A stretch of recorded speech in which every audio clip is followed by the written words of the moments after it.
Imagine waking up to the sound of heavy machinery only to find your dream backyard pool being filled with dirt while your neighbors watch in horror. Sounds like something out of a nightmare, right? Well, that's exactly what happened in one of America's most prestigious suburbs, where an HOA president's vendetta turned into a full-blown war over what she called an excessive luxury. But here's the twist. She had no idea she was messing with someone whose uncle sat on the city council. Buckle up, because this story of revenge served ice cold will make your blood boil and then leave you cheering. Let me take you back to where it all started. Willow Creek Estates wasn't always the battleground it became. When I first moved into this picturesque neighborhood 5 years ago, it was everything the brochures promised: pristine lawns, charming colonial-style homes, and a genuine sense of community.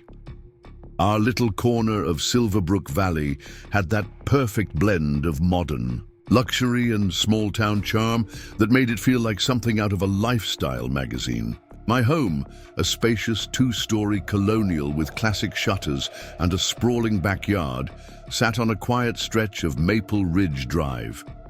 As a software engineer working remotely, I'd saved for years to afford this slice of suburban paradise. The previous owners had maintained an immaculate garden, but the backyard was essentially a blank canvas, a gently sloping expanse of green that practically begged for something more. During those first few months, I got to know my neighbors, particularly Rebecca Torres next door, who'd lived here for over a decade. She'd share stories about the neighborhood's history over morning coffee, pointing out how each house had its own character despite the HOA's guidelines. The Willow Creek Estates Homeowners Association, while present, operated with a light touch under Harold Bennett's leadership. He understood that a community thrives on reasonable flexibility, not rigid control. The annual HOA fees were reasonable, the rules sensible, and any violations were handled with polite reminders rather than threatening letters. Harold had a way of making everyone feel heard, even when enforcing necessary regulations. I remember him stopping by shortly after I moved in, not to inspect or criticize, but to welcome me and share tips about local services and community events. It was this balanced atmosphere that gave me the confidence to start planning my dream project, a custom swimming pool. Not just any pool, but a thoughtfully designed oasis that would complement the natural slope of my yard. I'd always been a swimmer, and working from home meant I could actually use it daily for exercise and relaxation. The plans included a modest infinity edge that would create the illusion of water merging with the tree line beyond my property, along with subtle lighting and a small waterfall feature for ambiance. I did everything by the book. Before even hiring a contractor, I studied the HOA guidelines meticulously. Section 8.4 specifically addressed pools, allowing for permanent in-ground swimming pools with appropriate safety features and landscaping. I scheduled meetings with 3 certified pool contractors, eventually selecting Amanda Pierce's company for their reputation and attention to detail. Together, we carefully drafted plans that met every single HOA specification, from setback requirements to fence height regulations. The initial presentation to the HOA board went smoothly. Harold and the other board members reviewed the detailed renderings, asked thoughtful questions about safety measures and drainage, and ultimately approved the project with a few minor suggestions about landscaping. Construction began in early spring, and for the first few weeks, everything progressed perfectly. The excavation went according to plan, the concrete was poured without issue, and the tile work started taking shape. Then came the annual HOA board elections, and with them, a seismic shift in our community's atmosphere. Harold announced his retirement from the board, and in stepped Eleanor Blackwood, a recent transplant from a luxury high-rise in the city. She'd only lived in Willow Creek Estates for 8 months, but she campaigned aggressively for the presidency, promising to elevate our community's standards and protect property values. Looking back, the warning signs were there from the start. During her campaign speeches at community meetings, Eleanor would often reference her experience managing luxury properties in the city, emphasizing how she planned to bring that exclusive feeling to our suburb. She spoke about necessary upgrades to community standards and stricter enforcement of guidelines, all while maintaining a smile that never quite reached her eyes. The day Eleanor won the presidency, something shifted. In Willow Creek Estates, it was subtle at first, like a shadow passing over the sun. Within weeks, residents started receiving violation notices for things that had never been issues before. The Walshes, an elderly couple who'd lived here since the neighborhood's founding, got cited for their bird feeder being non-regulation.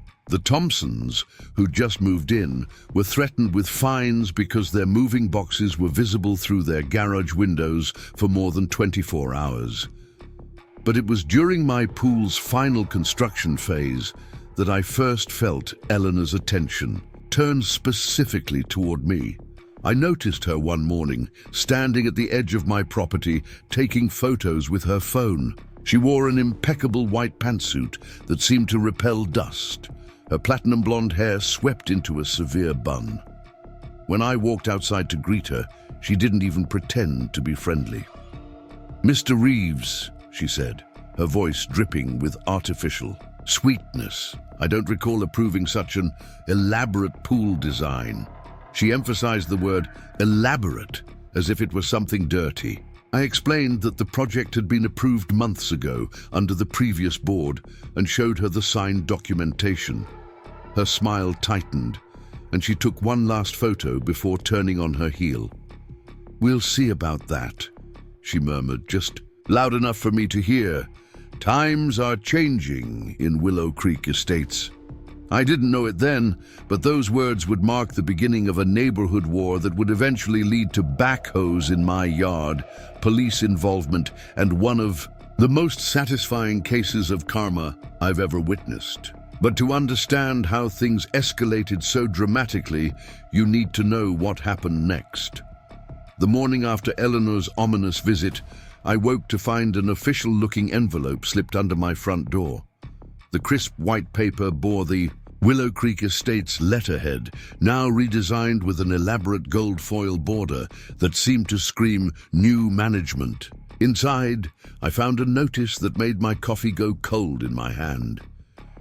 "Dear Mr. Reeves," it began, "upon review of recent architectural modifications to your property at 347 Maple Ridge Drive, the board has determined that your swimming pool installation significantly deviates from approved community standards. The current design, particularly the infinity edge feature, has been deemed excessive and potentially detrimental to neighborhood aesthetic cohesion."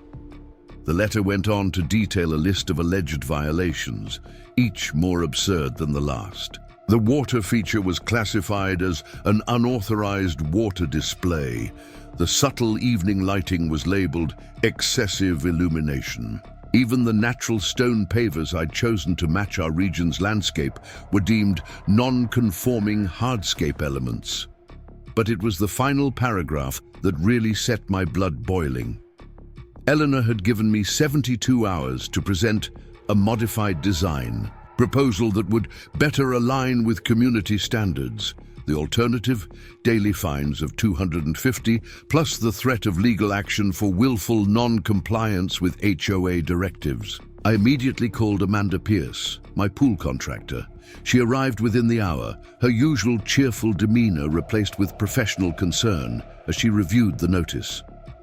"Alex," she said, spreading out the original approved plans on my kitchen counter, "this is nonsense. Everything we've built matches the approved design exactly.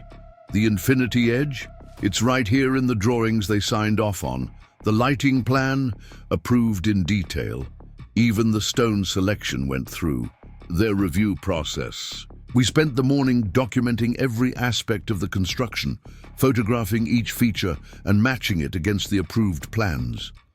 Amanda even pulled up the original HOA guidelines on her tablet, showing me how our design not only complied with but often exceeded safety and aesthetic requirements.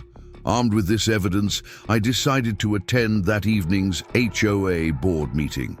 The community center's meeting room had been transformed since Eleanor took over. Gone were the comfortable folding chairs and casual atmosphere. Instead, rows of rigid seats faced a raised platform where Eleanor sat behind a mahogany desk that looked like it belonged in a courtroom rather than a suburban HOA meeting. David Chen, one of the newer board members, caught my eye as I entered. He gave me a subtle nod that suggested he might be an ally, but his nervous glance toward Eleanor spoke volumes about the power dynamics at play. The room was unusually full.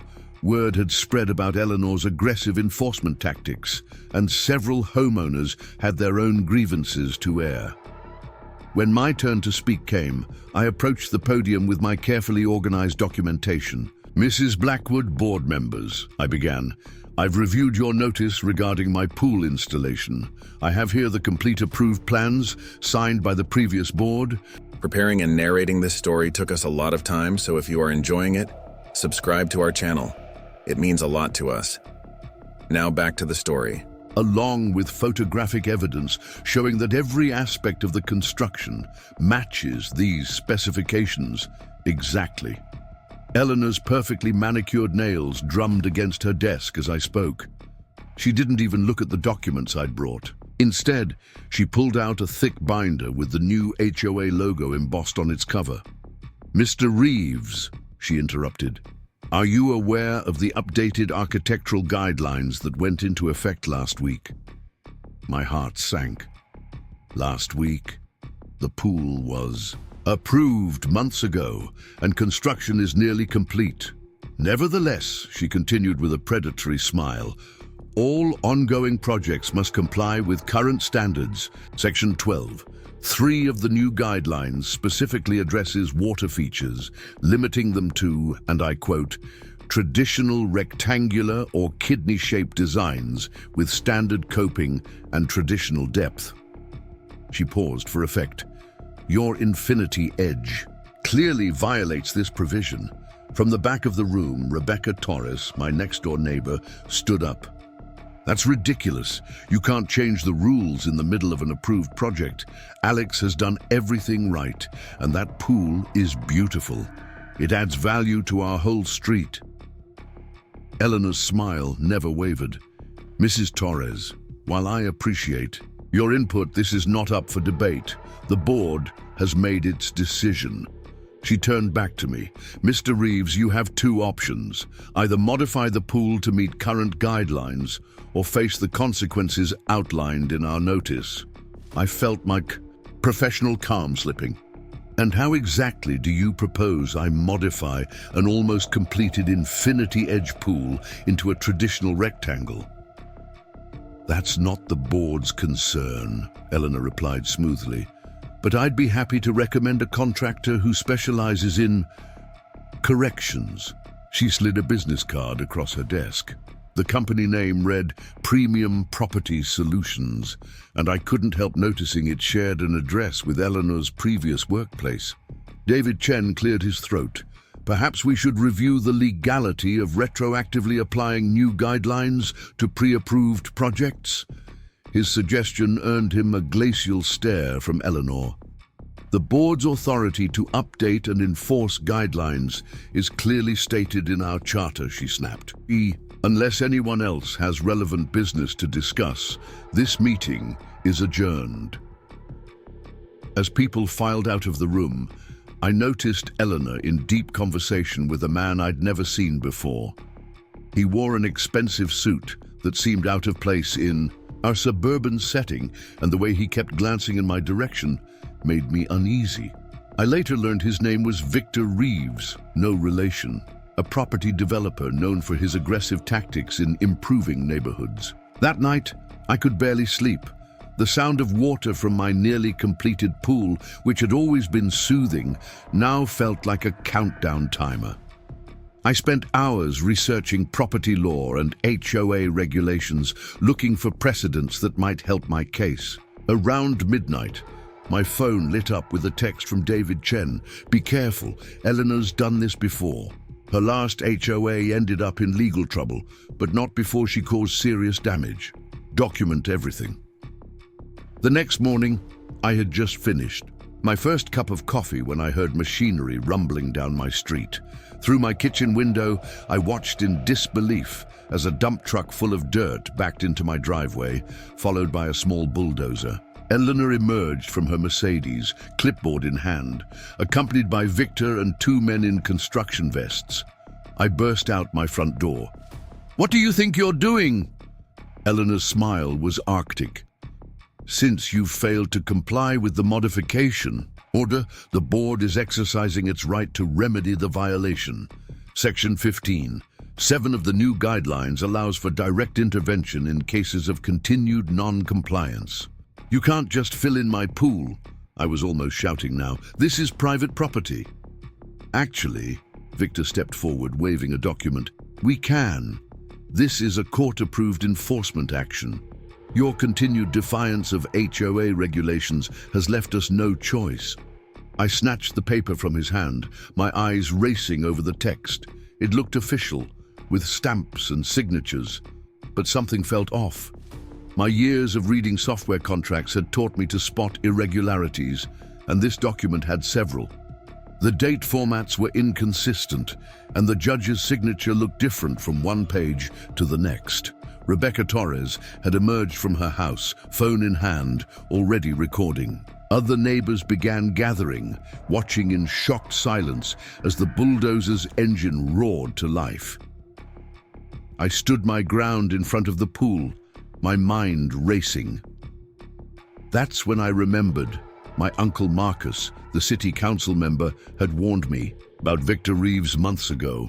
Something about fraudulent construction, permits and forged documents. I pulled out my phone and dialed Marcus's number, keeping my eyes on Eleanor and her crew. "Uncle Marcus, remember those stories you told me about Victor Reeves and his construction scams?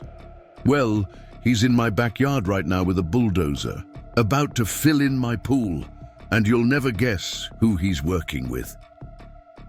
Eleanor's face changed as she heard me mention Marcus's name. The confident smirk faltered, replaced by something closer to concern. She whispered something to Victor, who immediately began studying my expression more carefully. "Don't worry." My uncle's voice was calm, but carried an edge of steel. "Keep them there. I'm bringing some people who'll be very interested in those documents they're waving around. And Alex, take lots of pictures." The next hour would prove to be the most dramatic our quiet suburb had ever seen. But as I stood there, blocking access to my yard, while neighbors gathered with their phones recording, I realized this had stopped being just about a pool. This was about standing up to bullies who thought they could use fake authority to intimidate people into submission. And Eleanor was about to learn that some fights aren't worth picking, especially when you're building your case on foundation of lies and forged documents. I could already hear sirens in the distance, and Eleanor's perfectly composed facade was beginning to crack. The real estate empire she'd tried to build on intimidation and fraud was about to come crashing down, one falsified document at a time. But the most satisfying part of what happened next wasn't just watching her scheme unravel. It was knowing that my pool, the very thing she tried to destroy, would become a symbol of our community's resistance to her tyranny. The wail of approaching sirens grew louder, echoing off the perfectly manicured lawns of Maple Ridge Drive. Eleanor's composed demeanor crumbled further with each passing second as she frantically whispered to Victor, who was now hastily stuffing papers back into his leather briefcase. The construction workers, sensing the shifting tide, had already killed the bulldozer's engine and were slowly backing away from my property. Officer James Cooper's patrol car was the first to arrive, followed closely by two unmarked vehicles. My uncle Marcus stepped out of one of them, accompanied by a woman in a sharp business suit, who I would later learn was Catherine Maxwell, the county's chief building inspector. From the other car emerged a man whose badge identified him as Detective Phillips from the Real Estate Fraud Division. Eleanor's perfectly styled hair had begun to frizz in the morning humidity as she attempted to salvage the situation. "Officers, I'm Eleanor Blackwood, president of the Willow Creek Estates HOA. We're simply conducting a necessary compliance action on a property violation." Detective Phillips cut her off mid-sentence. "Mrs. Blackwood, we've been investigating a series of suspicious construction permits and court orders across 3 counties. Would you mind explaining your connection to Premium Property Solutions and Mr. Victor Reeves?" The color drained from Eleanor's face. Victor, meanwhile, had begun slowly edging toward his BMW, but Officer Cooper smoothly stepped into his path. "Sir, I'm going to need you to stay right here while we sort this out." Catherine Maxwell was already examining the documents they'd presented, her experienced eyes narrowing as she flipped through the pages. "These court orders are absolutely fraudulent," she declared, holding one page up to the morning light. "This judge's signature. Judge Martinez retired 2 years ago, and this permit number sequence doesn't match our current system." My neighbors had formed a semicircle around the scene, phones still recording. Rebecca Torres stood closest, a satisfied smirk playing at the corners of her mouth. She'd been the first to speak up against Eleanor's reign of terror, and now she was witnessing its spectacular downfall. The next few hours were a blur of official statements and document seizures. Detective Phillips set up an impromptu command post in my living room, spreading out papers across my coffee table as he began connecting the dots between Eleanor's HOA schemes and a larger pattern of real estate fraud. "Mr. Reeves," he explained, showing me a complex diagram of shell companies and false permits, "Mrs. Blackwood and Mr. Reeves have been running this scam across multiple communities. They target homes with significant improvements, create fake violations, then force homeowners to use their approved contractors for repairs or modifications. The contractors overcharge, the money gets funneled through shell companies, and they split the profits." My uncle Marcus, who had been reviewing HOA financial records on his tablet, looked up with a grim expression. "It gets worse. Eleanor's been embezzling from the HOA accounts. Those new administrative fees she implemented, they're being routed to a private account under Premium Property Solutions." Outside, the neighbors who had gathered to watch the drama unfold had turned my front yard into an impromptu community meeting. The Walshes, still bitter about their bird feeder citation, were sharing stories with the Thompsons about other suspicious fines they'd received. David Chen, looking both relieved and guilty, was explaining to anyone who would listen how Eleanor had manipulated board votes and altered meeting minutes. Around noon, another car pulled into my driveway. Harold Bennett, our former HOA president, stepped out, his face a mask of concern. He'd been called by several residents and had rushed over from his retirement community. "I had no idea things would go this far," he said, shaking his head. "When I stepped down, I thought Eleanor's business experience would benefit the community. I never imagined she'd turn it into a criminal enterprise."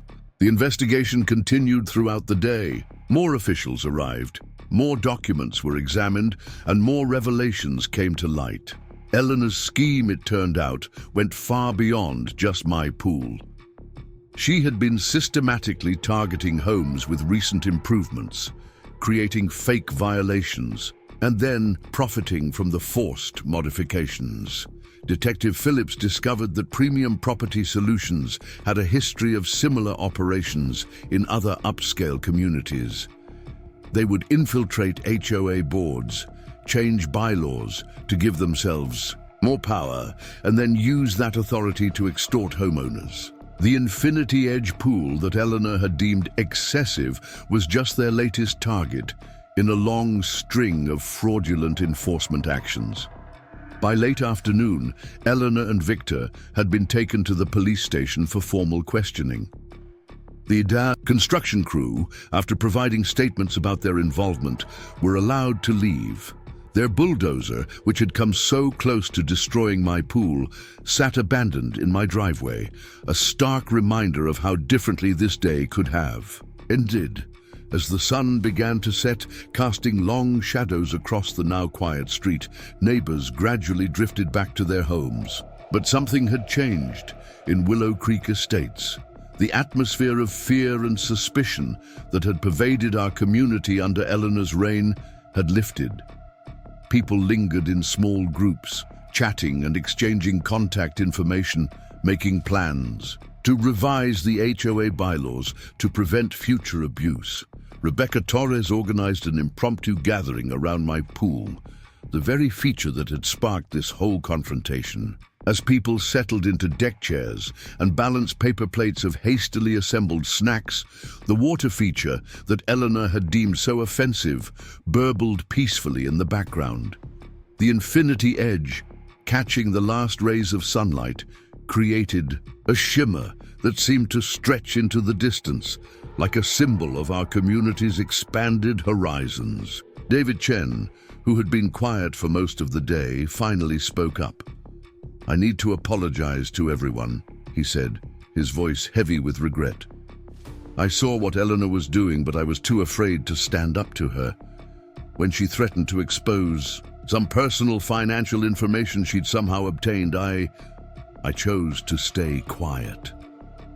The elderly Mr. Walsh patted David's shoulder sympathetically. "We all did, son. Sometimes it takes a crisis to give us the courage to stand together." As night fell, Officer Cooper returned with an update that sent a ripple of satisfaction through the gathered neighbors. Eleanor and Victor had been formally charged with multiple counts of fraud, forgery, and extortion. The investigation had uncovered similar schemes in 2 other communities, and more charges were likely to follow. But the most immediate concern for our community was restoring order to the HOA. Harold Bennett, despite his retirement, agreed to temporarily resume his position as president until proper elections could be held. His first act would be to invalidate all of Eleanor's updated guidelines and restore the original reasonable rules that had governed our community for years. The Thompsons, our newest residents, suggested forming a committee to review and revise the HOA's power structure. "We need checks and balances," Kyle Thompson explained, his background as a constitutional law professor showing through. "No single person should have the authority to make unilateral decisions about our properties." As the impromptu gathering wound down, people began drifting home, but not before making plans for a proper community meeting the following weekend. The mood was lighter than it had been in months, as if Eleanor's departure had lifted a dark cloud from our neighborhood. I stood at the edge of my pool, watching the water ripple in the evening breeze. The infinity edge that had caused so much trouble now seemed like a metaphor for our community's future. Open, flowing, and unbound by artificial constraints. Rebecca Torres joined me, holding out a glass of iced tea. "You know," she said thoughtfully, "Eleanor thought she could divide us with her rules and threats. Instead, she ended up bringing us all closer together. Ironic, isn't it?" From the street came the sound of children laughing. The Walsh's grandkids had started a game of tag, no longer worried about violating Eleanor's strict rules about noise levels after sunset. The sight of them playing freely, their parents chatting casually on the sidewalk, marked a return to the warm community atmosphere that had drawn me to Willow Creek Estates in the first place. Uncle Marcus, who had stayed to help coordinate with local officials, joined us by the pool. "You know, Alex," he said, "your stand against Eleanor did more than just save your pool. It exposed a criminal operation that was targeting communities across the county. Sometimes the biggest changes start with someone simply saying no to injustice. As the last of the neighbors headed home, promising to return for the weekend meeting, I couldn't help but reflect on how differently things might have turned out if I hadn't stood my ground.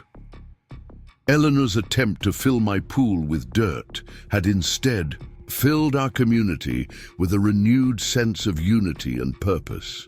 The next few weeks would bring more changes to Willow Creek Estates, positive changes that would strengthen our community and protect it from future abuse.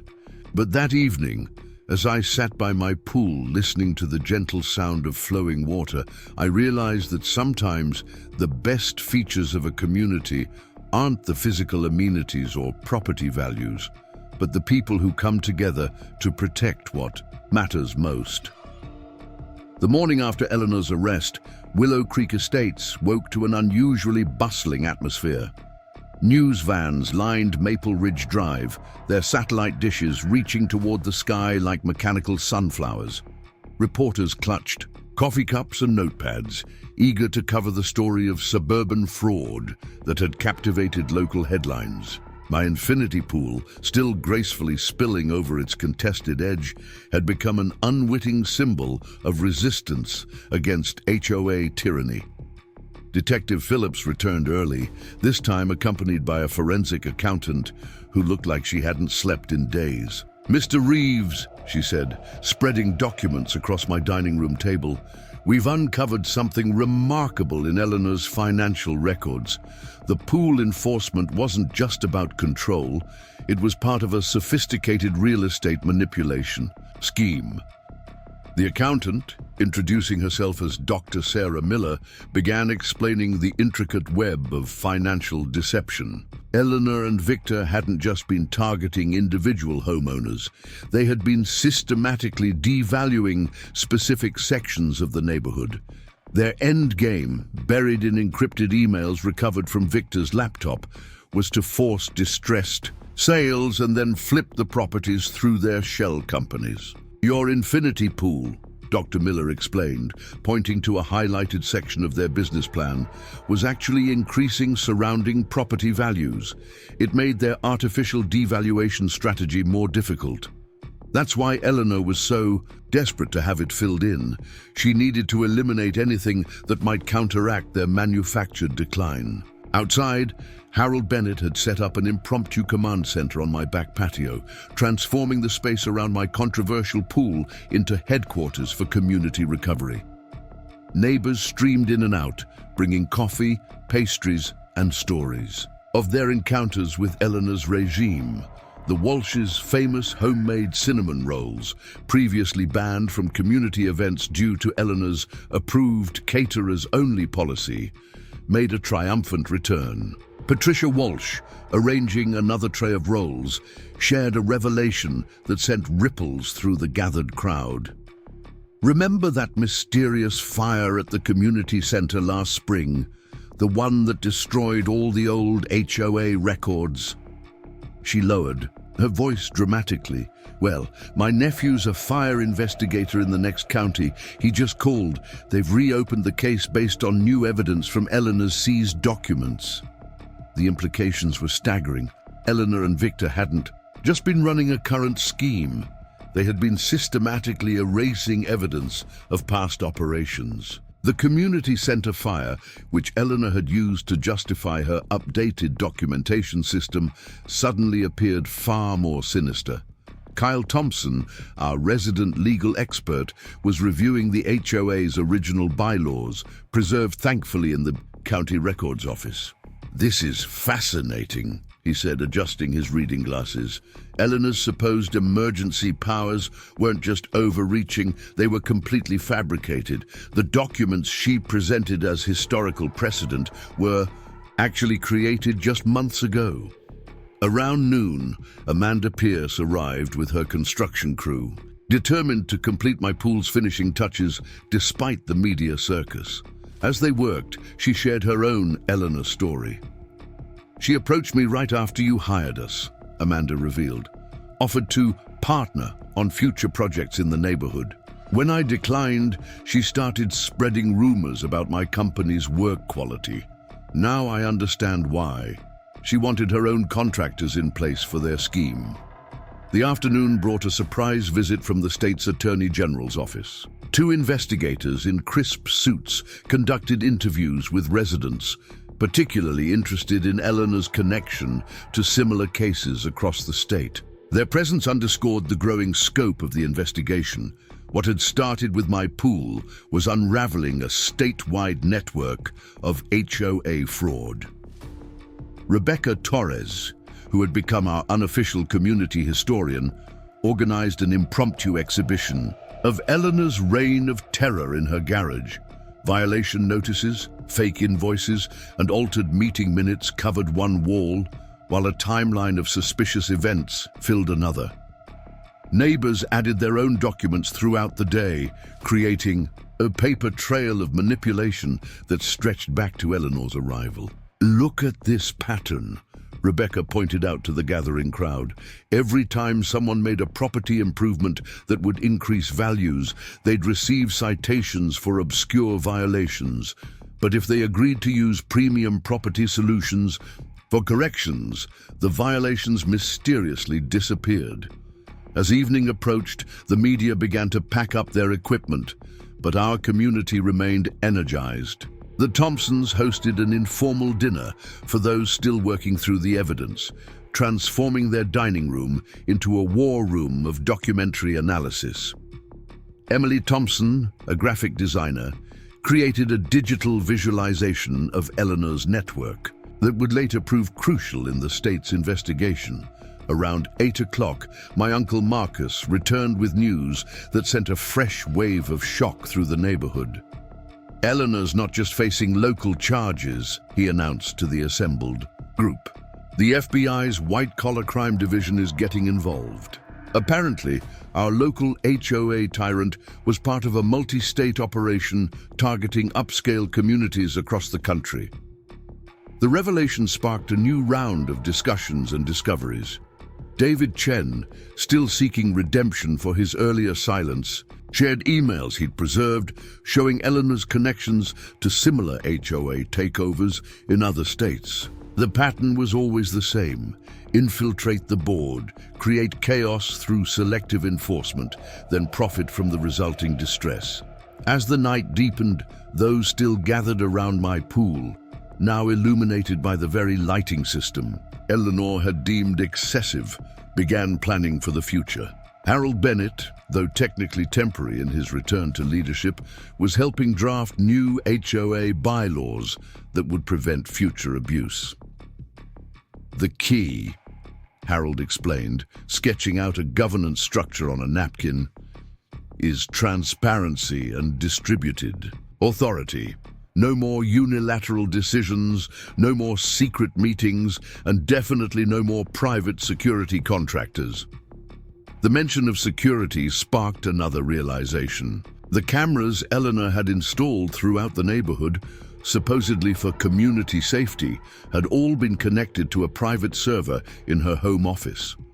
Detective Phillips had discovered they were being used to monitor residents' activities, gathering information for future harassment. Frank Walsh, who had worked in cybersecurity before retiring, volunteered to help design a new, transparent security system for the community. "Everything will be accessible to all residents," he explained. "No more secret surveillance, no more private recordings." Near midnight, as the last of the neighbors reluctantly headed home, Rebecca Torres and I stood by the infinity edge of my pool, watching the water merge seamlessly with the darkness beyond. "You know," she mused, "Eleanor thought this pool was a symbol of excess, but it's become something else entirely, a monument to standing up against corruption." The following days would bring more revelations, more charges, and more evidence of Eleanor and Victor's extensive fraud. But that evening, as the water lapped gently against the pool's edge, we had already begun to heal as a community. The very feature that Eleanor had tried to destroy had become a gathering place for renewal and resistance. Amanda Pierce's crew would finish the pool installation by the end of the week, adding the final touches that Eleanor had tried so desperately to prevent. The water feature she had labeled unauthorized would become a highlight of our community's annual home tour, raising money for a legal defense fund to help other neighborhoods fighting similar battles. As I locked up for the night, I caught a glimpse of my pool through the window, its surface reflecting the stars above.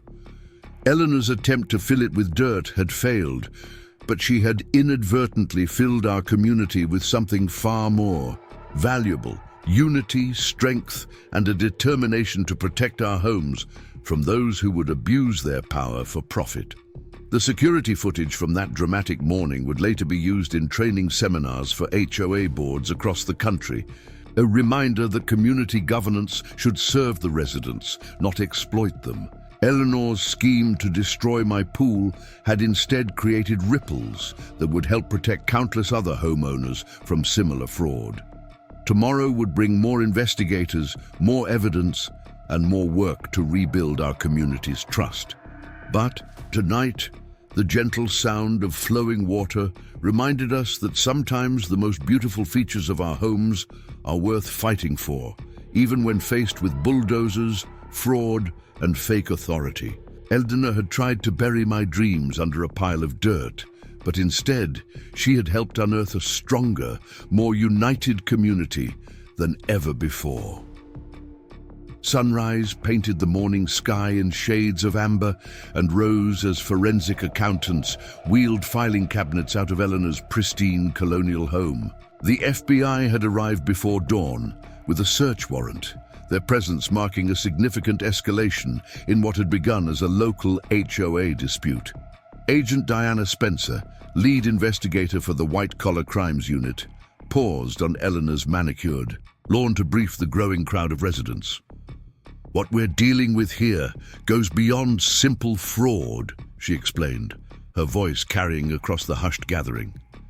Mrs. Blackwood and Mr. Reeves were operating a sophisticated real estate manipulation ring that targeted affluent communities across 5 states. The attempted destruction of Mr. Reeves's pool was just the tip of a very large iceberg. Inside Eleanor's home office, investigators discovered a command center that would have impressed a military strategist. 3 monitors displayed real-time feeds from the neighborhood's security cameras, while a 4th cycled through property values and market trends. But it was the hidden safe behind a painting of the community clubhouse that held the most damning evidence. Detective Phillips emerged from the house carrying a leather-bound ledger, its pages filled with Eleanor's meticulous handwriting. "She documented everything," he said, showing me a page that detailed her plans for my property. The pool was phase 1. Once it was filled in, they planned to site surrounding homes for decreased property values and force a series of strategic sales. The ledger revealed an intricate operation that had been years in the making. Eleanor and Victor hadn't chosen Willow Creek Estates at random. They had specifically targeted communities with aging HOA boards and minimal oversight. Their pattern was consistent: identify neighborhoods with high property values, infiltrate the HOA through seemingly legitimate means, then systematically create chaos that they could exploit for profit. Dr. Miller, the forensic accountant, set up a temporary office in Eleanor's dining room, her laptop surrounded by stacks of financial records. "The complexity of this scheme is remarkable," she muttered, tracing money flows through dozens of shell companies. They weren't just stealing from the HOA funds. They were creating artificial property devaluation to force distress sales, then flipping the homes through their network of fake renovation companies. Around mid-morning, a moving truck appeared at the end of the street. 2 men in uniforms began loading filing cabinets from Eleanor's garage. But something about their behavior caught Frank Walsh's attention. The retired cybersecurity expert noticed they weren't wearing the same agency badges as the other investigators. "Those aren't FBI movers," Frank shouted, alerting Agent Spencer. The men bolted, leaving behind boxes that contained even more evidence, including USB drives filled with data about other targeted communities. Later investigation would reveal they were working for one of Victor's shell companies, attempting to remove incriminating documents before they could be discovered. The attempted evidence theft led to another breakthrough. Inside one of the abandoned boxes, investigators found a laptop containing Eleanor's private correspondence with other HOA presidents across the state. The emails revealed a network of collaborators, each using similar tactics to control and manipulate their communities. She called it Operation Community Standards, Agent Spencer explained, scrolling through the encrypted messages.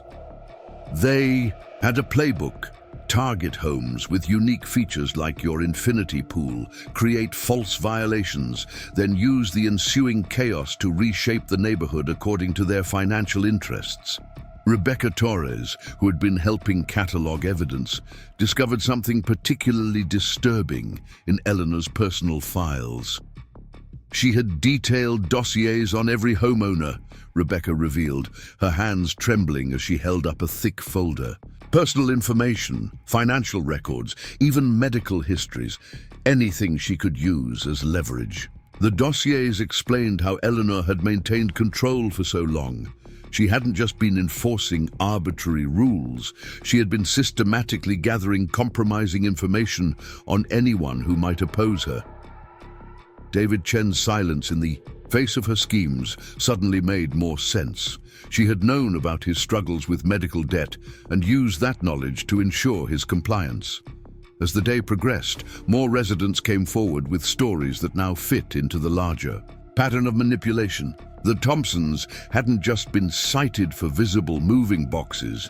Eleanor had used that initial violation to force them to hire her approved contractors for unnecessary renovations. The Walsh's bird feeder citation had been a pretext to demand expensive landscaping changes, all done through companies connected to Victor's network. Around lunchtime, Catherine Maxwell from the County Building Department returned with disturbing news about Premium Property Solutions, the company Eleanor had tried to force me to use for my pool modifications. Their contractor's license is completely fraudulent, she announced. They've never been legally authorized to perform any of the work they've been doing in this community. The implications were staggering. Every renovation, every repair, every modification that Eleanor had mandated through her approved contractors was potentially unsafe and illegal. The county would need to inspect dozens of properties to ensure no one's safety had been compromised by unauthorized work. Harold Bennett, reviewing the growing evidence of Eleanor's schemes, looked physically ill. "I handed her the keys to our community," he said, shaking his head. "I thought her business experience would be an asset.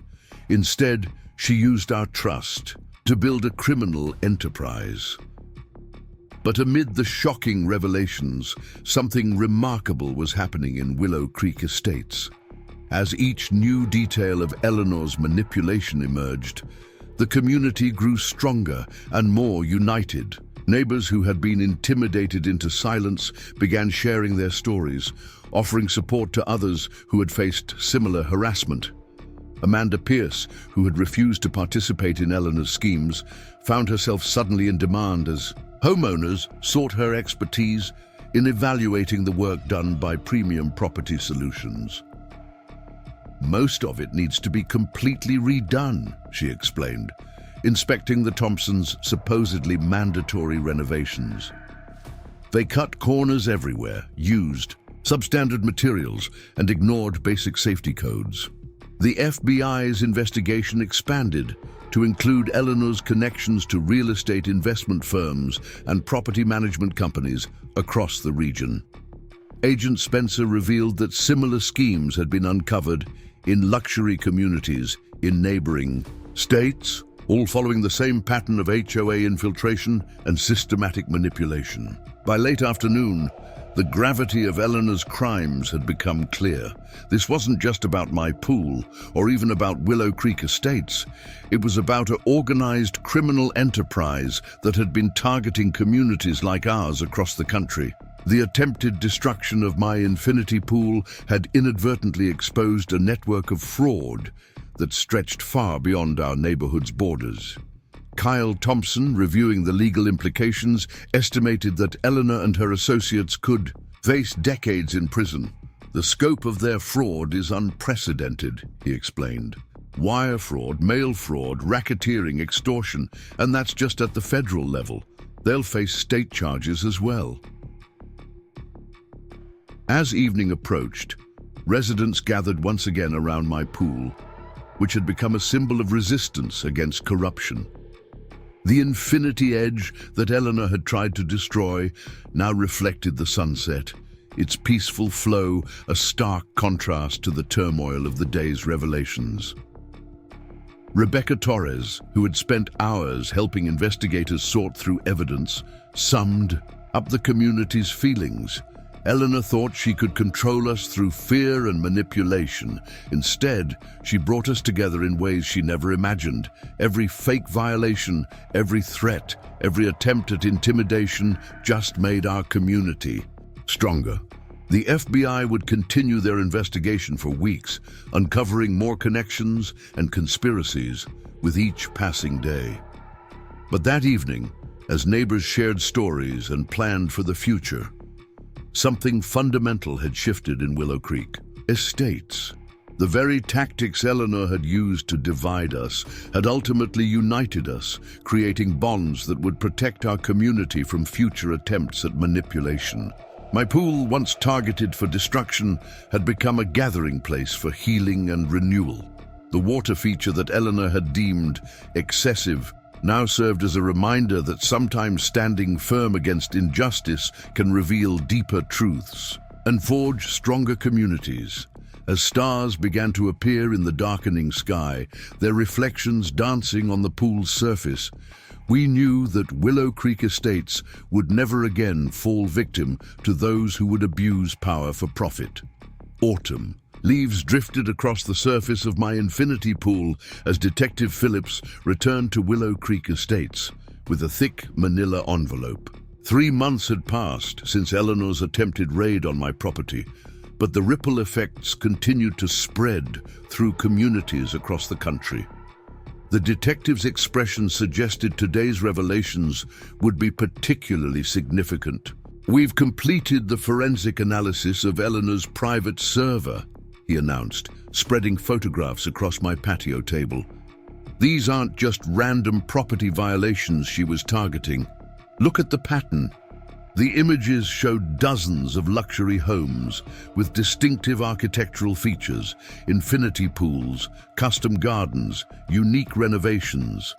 Each property had been systematically flagged for enforcement action, creating a trail of architectural conformity that stretched across multiple states. Inside Eleanor's computer, investigators had discovered a sophisticated algorithm she'd developed with Victor's help.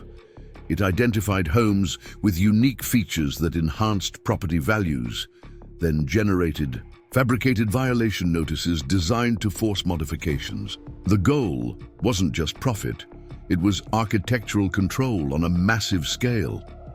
She called it Project Uniformity, Detective Phillips explained, pulling up a PowerPoint presentation from Eleanor's files. The idea was to create artificial property devaluation by eliminating any distinctive features that made homes stand out.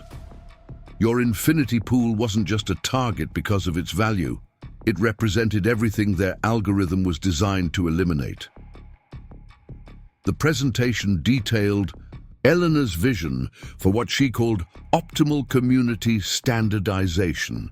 Pages of architectural renderings showed neighborhoods transformed into identical rows of homes, each stripped of individual character. It was social engineering disguised as property management, a scheme to reshape entire communities according to her rigid vision of suburban perfection. As we reviewed the files, Rebecca Torres arrived with unsettling news from the county records office. She'd discovered that Eleanor's influence extended beyond residential communities. She had connections to city planning boards, zoning committees, even architectural review panels, Rebecca explained, unfolding a map marked with red pins. Every pin represents a board member or official who received consulting fees from one of Victor's shell companies. The scope of corruption was staggering. Eleanor hadn't just been manipulating individual homeowners, she'd been systematically influencing local government decisions to support her vision of controlled community development.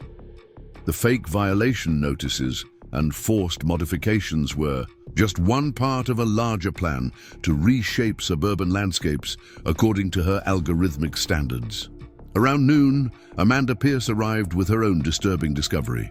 While reviewing construction permits for other infinity pools in the region, she'd found a pattern of denied applications that traced back to Eleanor's network. They weren't just targeting existing features, Amanda explained, spreading permit applications across the table. They were preventing new, unique designs from being approved in the first place. The construction records revealed how Eleanor's influence had gradually homogenized community aesthetics across multiple counties. Unique architectural features had been systematically eliminated or prevented, replaced by standardized designs that matched her algorithm's definition of acceptable community standards. Frank Walsh, who had been analyzing Eleanor's surveillance system, made another breakthrough. The cameras she'd installed throughout Willow Creek Estates weren't just for monitoring resident activities. They were feeding data to her algorithm. She was using AI to identify and flag any modifications that deviated from her standardized templates, he explained, showing us the pattern recognition software she'd employed. The technological sophistication of Eleanor's operation stunned even the FBI's cybercrime experts. Agent Spencer returned mid-afternoon with a team of technical analysts who began mapping the extent of her surveillance network. She wasn't just watching Willow Creek Estates, the agent revealed. She had access to security feeds from dozens of communities where she'd consulted on security upgrades. As the analysts worked, Kyle Thompson discovered something in Eleanor's legal correspondence that shed new light on her motivations. Before her career in property management, she'd been involved in a bitter dispute over her own home's unique architectural features. She lost that fight, Kyle explained, reading from court documents. The experience seems to have sparked her crusade for standardization. The psychological profile that emerged was complex. Eleanor wasn't just a fraudster seeking profit. She was a zealot on a mission to eliminate what she saw as architectural chaos from suburban communities. The financial schemes were means to an end, funding her larger vision of controlled community aesthetics. David Chen, still grappling with his role in Eleanor's schemes, found evidence of her methods in the HOA's financial records. She didn't just target homes with unique features, he explained, analyzing years of enforcement actions.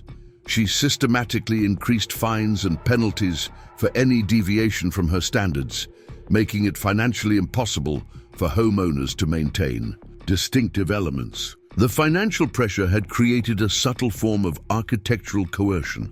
Homeowners, faced with mounting fines and legal threats, gradually modified their properties to match Eleanor's standardized templates. The result was a creeping conformity that had transformed once distinctive communities into uniform suburban landscapes. As evening approached, Catherine Maxwell returned with news from other building departments across the state. Eleanor's influence had extended to building codes and zoning regulations, subtly reshaping the legal framework governing residential architecture. She was playing a long game, Catherine explained, showing us modified ordinances that reflected Eleanor's standardization principles.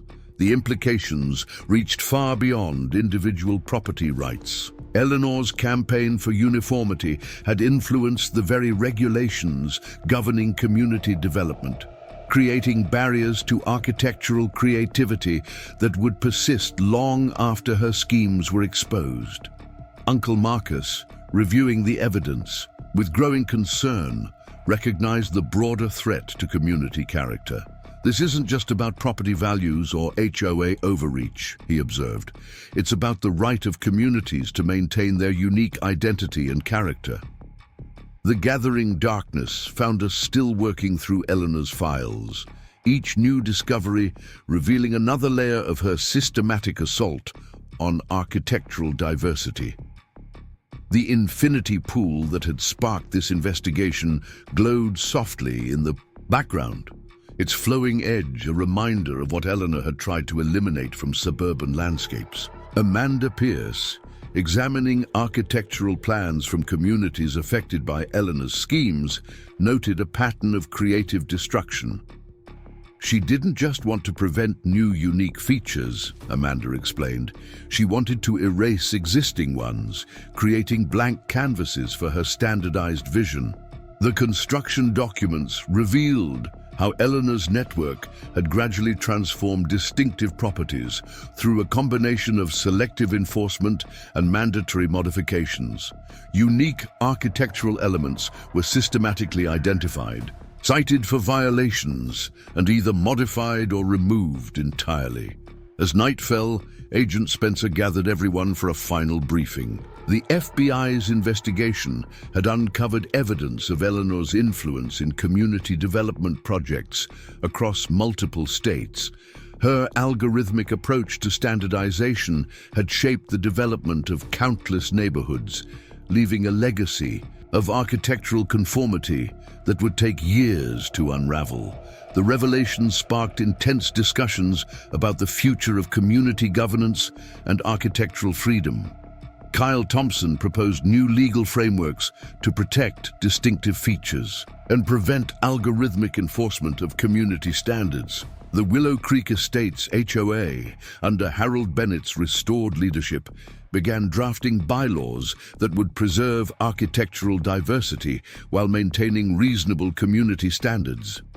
Rebecca Torres, who had become our unofficial chronicler, began documenting the subtle ways Eleanor's influence had shaped our community's appearance. Her photographic evidence showed how unique architectural elements had gradually disappeared, replaced by standardized features that matched Eleanor's algorithmic templates.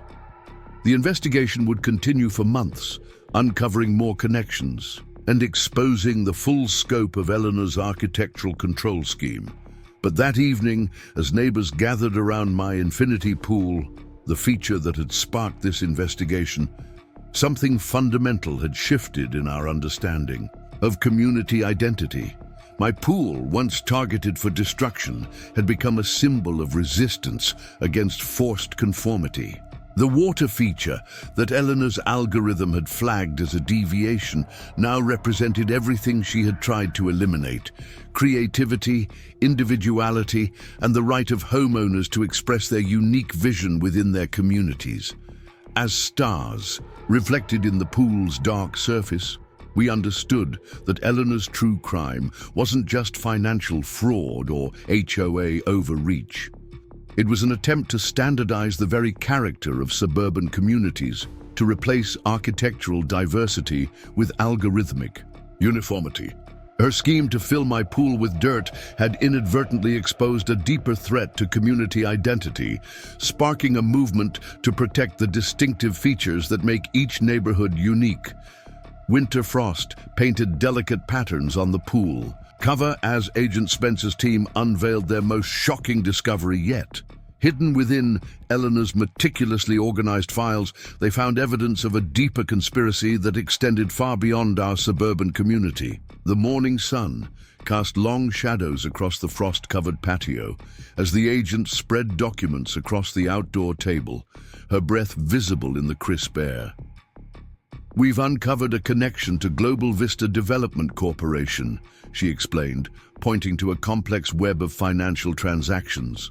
Eleanor and Victor weren't just working independently, they were part of a multinational operation aimed at standardizing suburban development across the country.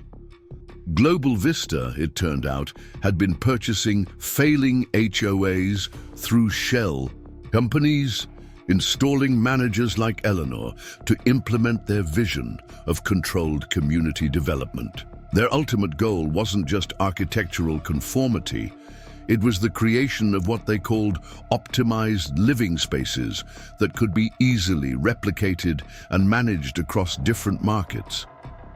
Dr. Miller, bundled against the cold in a thick wool coat, arrived with financial records that revealed the true scale of the operation. Global Vista has invested billions in suburban property acquisition, she explained, her fingers tracing complex money trails through offshore accounts.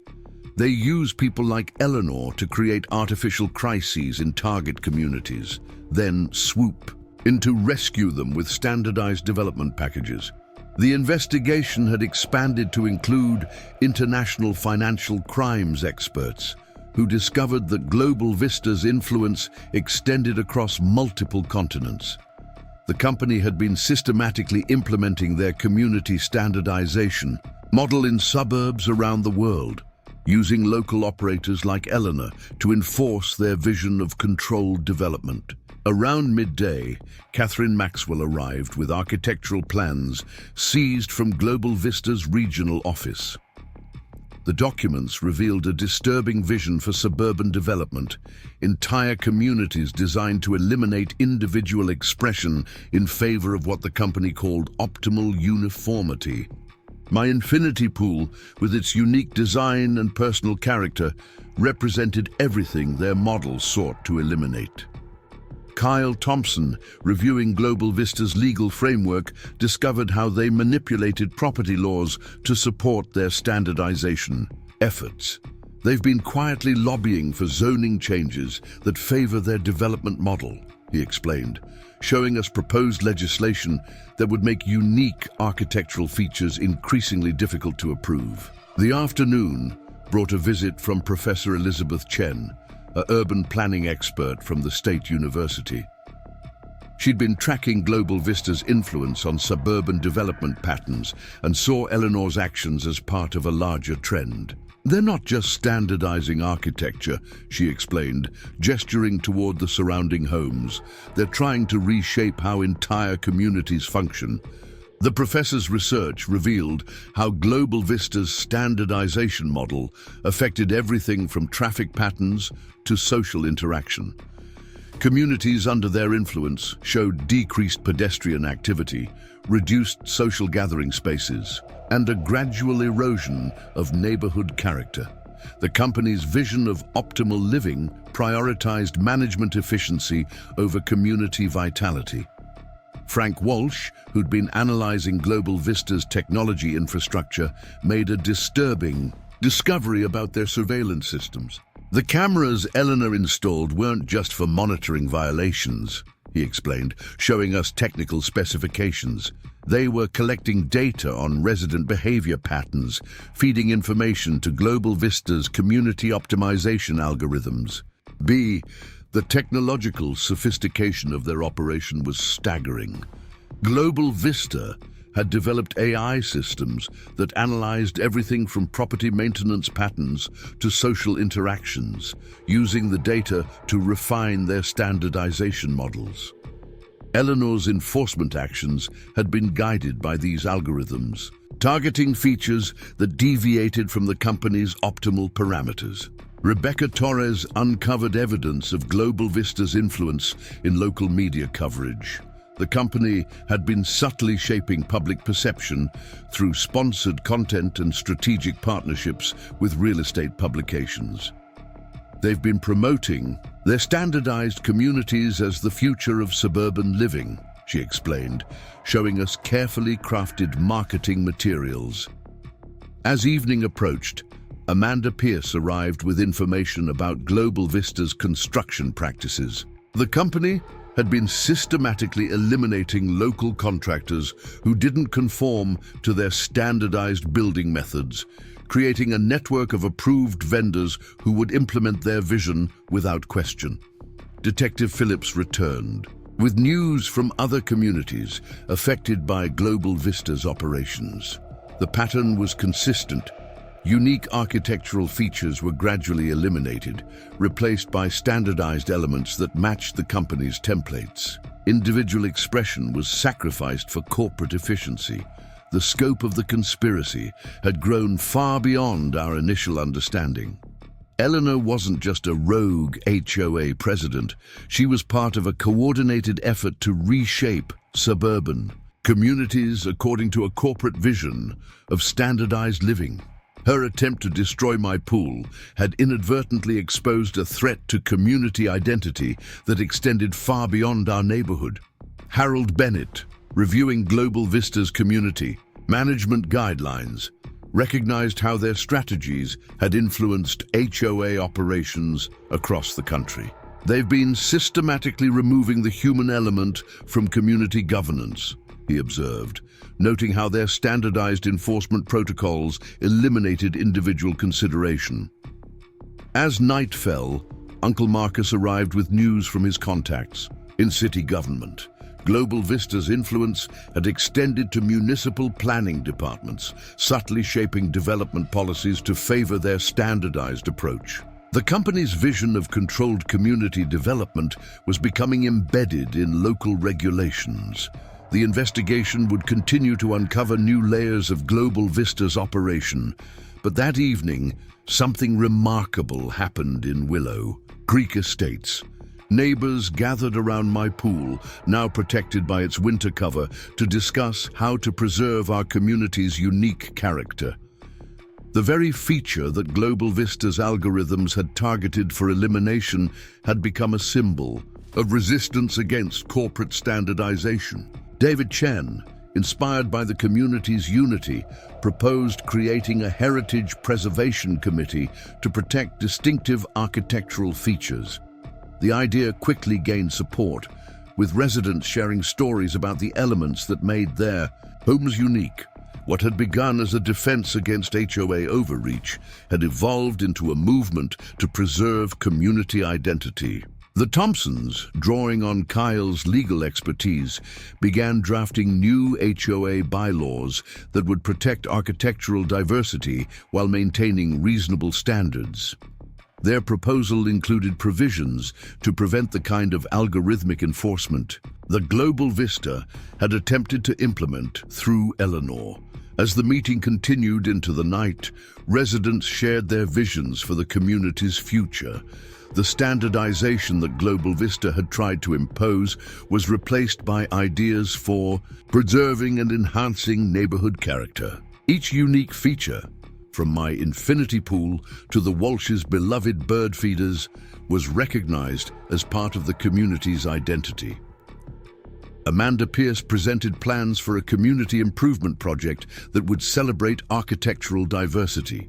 Rather than enforcing uniformity, the initiative would encourage thoughtful personalization while maintaining harmony with surrounding properties. It was a direct challenge to Global Vista's vision of standardized development. The evening ended with a commitment to resist the corporate standardization that had threatened our community. Willow Creek Estates would become a model for how neighborhoods could maintain their unique character while ensuring reasonable standards. The infinity pool that Global Vista's algorithms had flagged as a deviation would remain as a symbol of successful resistance against forced conformity. As the last neighbors departed, their footsteps crunching on frozen grass, the protected pool stood as a reminder of what we'd almost lost. Global Vista's attempt to impose standardization had instead strengthened our commitment to preserving the distinctive features that made our community unique. The investigation into Global Vista's operations would continue, exposing similar schemes across the country. But that winter evening marked a turning point in our understanding of community identity. The corporate vision of standardized suburban living had been challenged by residents who recognized the value of architectural diversity. and personal expression. My pool, once targeted for destruction by Eleanor's algorithmic enforcement, had become a catalyst for preserving community character. The very feature that Global Vista had deemed a deviation from their optimal standards now represented everything. They had failed to eliminate individuality, creativity, and the right of communities to maintain their unique identity in the face of corporate standardization. Spring brought new revelations to Willow Creek Estates as cherry blossoms dusted the surface of my infinity pool with pale pink petals. The morning sun caught the water's edge just as a sleek black SUV pulled into my driveway.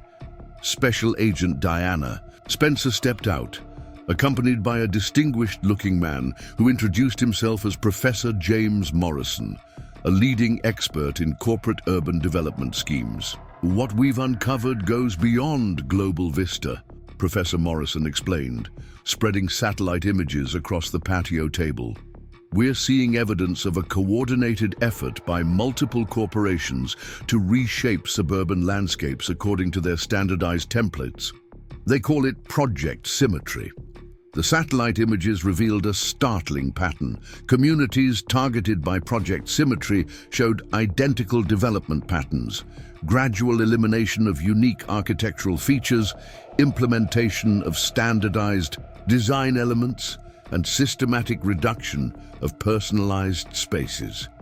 The professor pointed to communities across the country where this transformation had already taken place. Mid-morning brought a visit from Samantha Patel, a whistleblower who had worked as an architect for one of Project Symmetry's participating firms.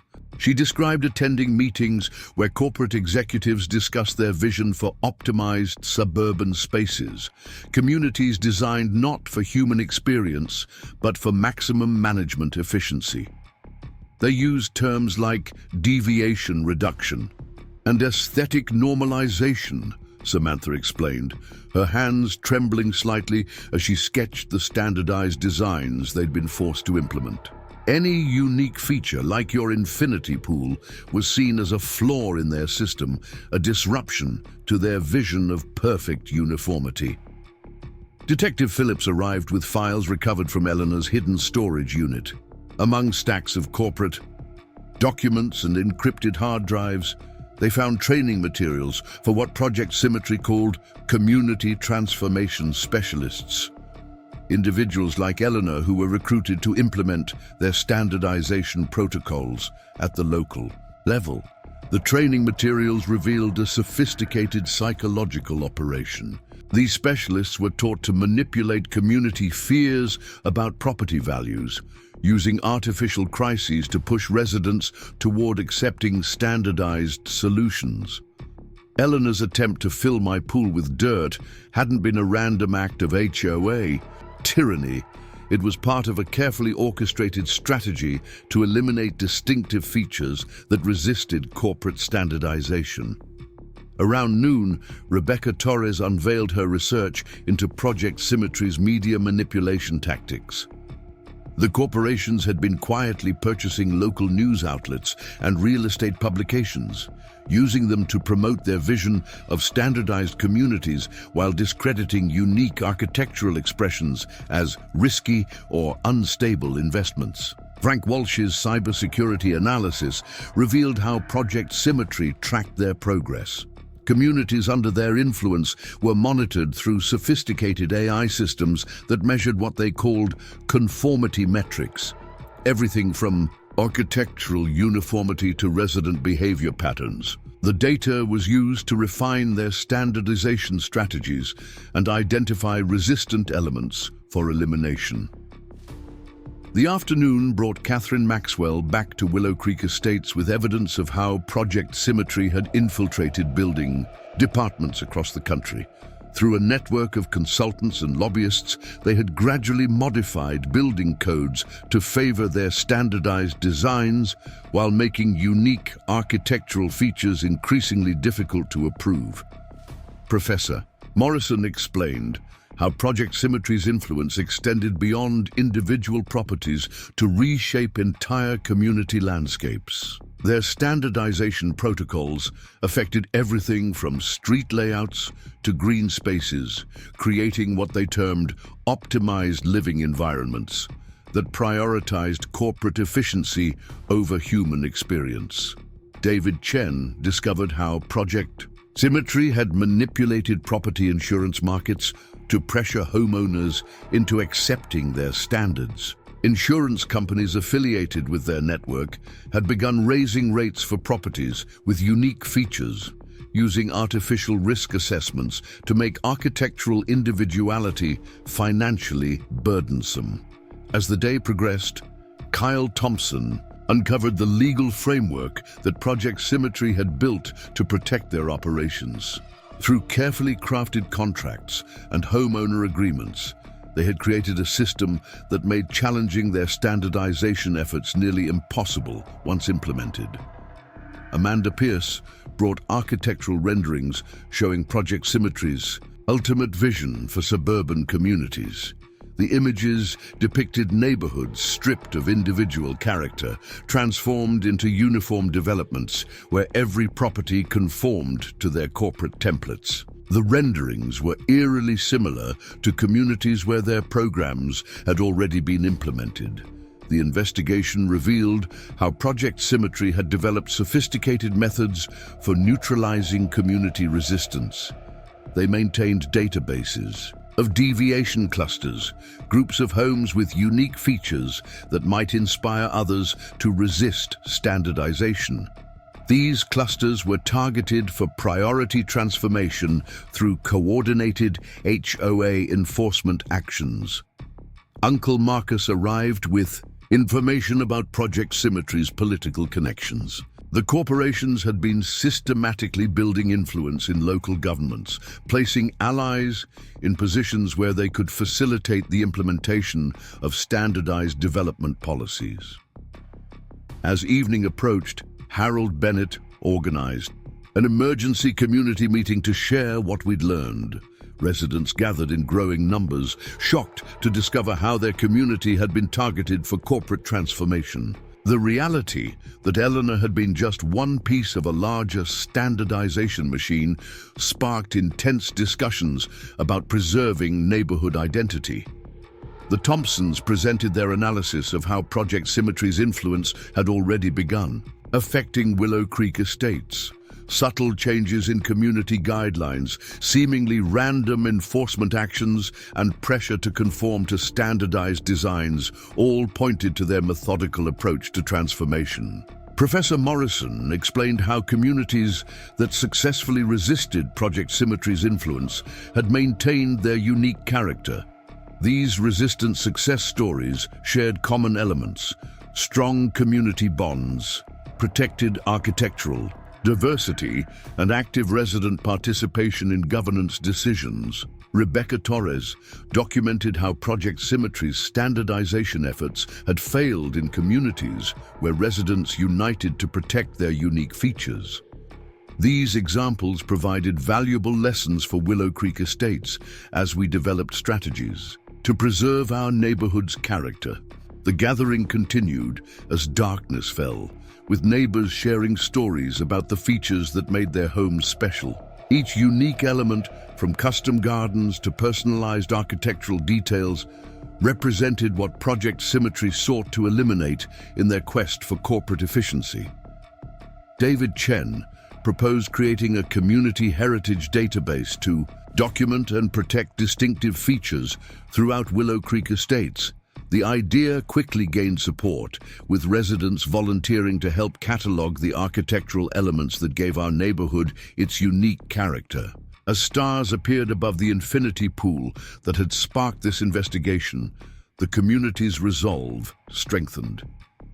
Project Symmetry's attempt to standardize our neighborhood had instead united us in defense of architectural diversity and personal expression. The investigation into Project Symmetry's operations would continue, exposing similar schemes across the country. But that spring evening marked a turning point in our community's understanding of what we were fighting to preserve. The corporate vision of standardized suburban living had been challenged by residents who recognize the value of maintaining their neighborhood's unique identity.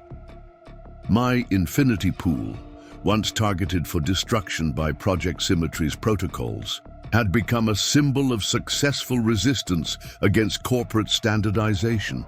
The water feature they had deemed a deviation from their optimal standards now represented everything they had failed to eliminate: creativity, individuality, and the right of communities to maintain their distinctive character in the face of systematic homogenization. Summer heat shimmered above the infinity pool as a fleet of unmarked government vehicles descended on Willow Creek Estates. The morning quiet was broken by the arrival of Senator Claire Martinez, chair of the Senate Subcommittee on Housing and Urban Development.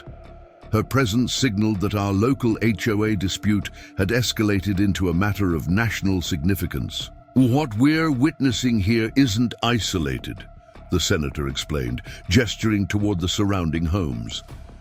"Project Symmetry represents a fundamental threat to American communities.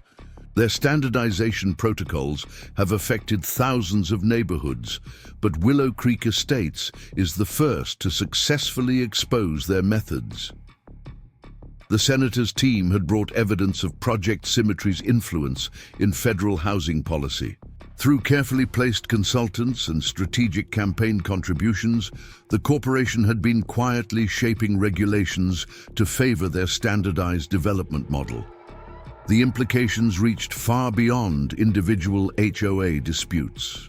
Dr. Sarah Winters, a leading sociologist specializing in community dynamics, arrived to study how Project Symmetry's standardization efforts had affected social interactions. Her research revealed disturbing patterns in communities where their protocols had been fully implemented. Decreased neighbor interaction, reduced community engagement, and a measurable decline in what she termed social vitality. These standardized developments aren't just aesthetically uniform, Dr. Winters explained, reviewing data from affected communities.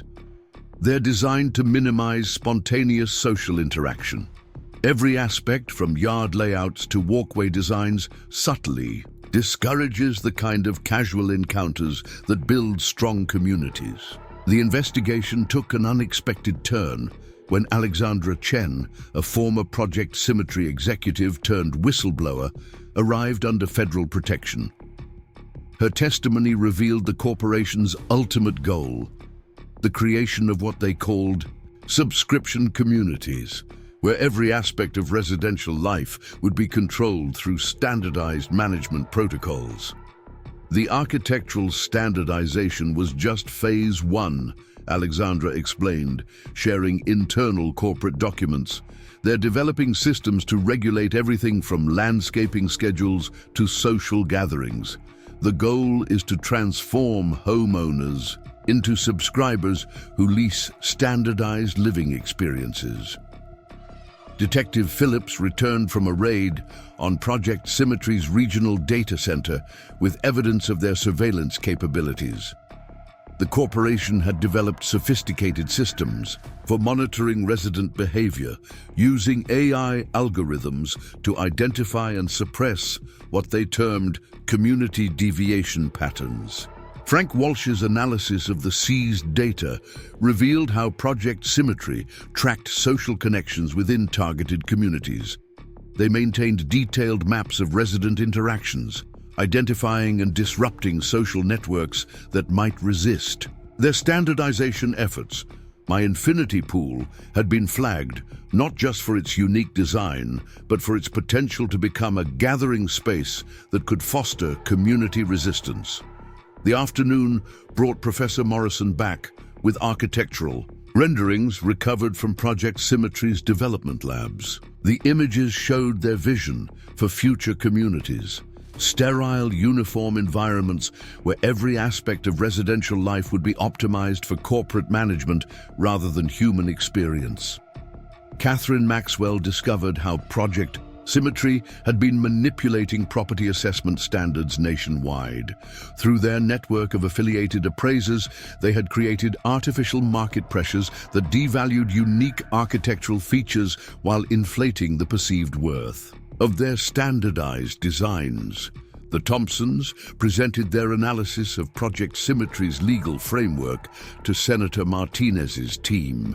The corporation had created a complex web of contracts and agreements designed to gradually strip homeowners of their property rights, transforming them into participants in what they called their community optimization program.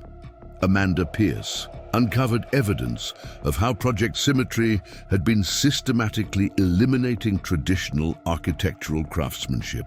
Their standardization protocols required the use of prefabricated elements that could be easily replicated and replaced, effectively erasing the human touch from residential construction. As the investigation expanded, Rebecca Torres discovered Project Symmetry's influence in educational institutions. The corporation had been funding architectural programs that promoted their standardization philosophy, grooming a new generation of designers who would implement their vision without questioning its impact on community life. Uncle Marcus arrived with information about Project Symmetry's attempts to influence local elections. The corporation had developed sophisticated strategies for placing sympathetic candidates in positions where they could facilitate the implementation of standardized development policies. The evening brought Harold Bennett's discovery of Project Symmetry's community infiltration playbook. The document detailed their methods for identifying and co-opting HOA board members, transforming them into agents of standardization through a combination of incentives and subtle coercion. David Chen analyzed how Project Symmetry had manipulated zoning regulations to support their standardization efforts. Through carefully crafted amendments and strategic variances, they had created a regulatory environment that made unique architectural features increasingly difficult to maintain or construct. As night fell, residents gathered for what had become a daily strategy session. The Willow Creek Estates resistance had evolved into a model for other communities fighting against corporate standardization. Our experience with Eleanor's attempted pool destruction had exposed vulnerabilities in Project Symmetry's methods. Professor Morrison explained how our community's successful resistance had revealed weaknesses in Project Symmetry's standardization protocols. Their systems were designed to suppress individual expression, but struggled to handle coordinated community opposition. Alexandra Chen provided insights into Project Symmetry's contingency plans for dealing with resistant communities. The corporation had developed escalating pressure tactics, but their strategies assumed isolated homeowner resistance rather than unified community action. Senator Martinez announced the formation of a federal task force to investigate Project Symmetry's nationwide operations. Willow Creek Estates would serve as a case study in how communities could protect themselves against corporate standardization efforts. The investigation revealed how Project Symmetry had been systematically acquiring and standardizing historic neighborhoods. Their programs specifically targeted communities with distinctive architectural character, seeking to replace unique features with their corporate-approved designs. As midnight approached, the gathered officials and residents witnessed an unexpected demonstration of community solidarity. Neighbors spontaneously began sharing plans for architectural improvements that would celebrate rather than suppress individual expression. The Willow Creek Estates Architectural Heritage Committee, formed in response to Eleanor's threats, presented their vision for preserving and enhancing neighborhood character. Their proposals directly challenged Project Symmetry's standardization protocols while maintaining harmonious community aesthetics. The evening ended with a powerful symbol of resistance. As residents gathered around my infinity pool, now illuminated by the soft glow of underwater lights, they shared stories of their home's unique features and their determination to protect them from corporate standardization. Project Symmetry's attempt to transform our community into a standardized development had instead sparked a movement to preserve residential architectural diversity. The infinity pool they had tried to destroy had become a symbol of successful resistance against corporate homogenization. The investigation would continue to uncover new aspects of Project Symmetry's operations, but that summer evening marked a turning point in the fight against corporate standardization. The community that Eleanor had tried to control through HOA regulations had become a beacon of hope for neighborhoods across the country. My pool, once targeted for destruction by Project Symmetry's protocols, now represented everything their standardization efforts had failed to eliminate.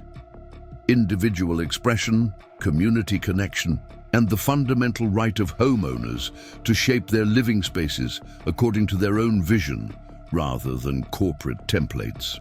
Late summer thunder rolled across Willow Creek Estates as international journalists gathered around my infinity pool.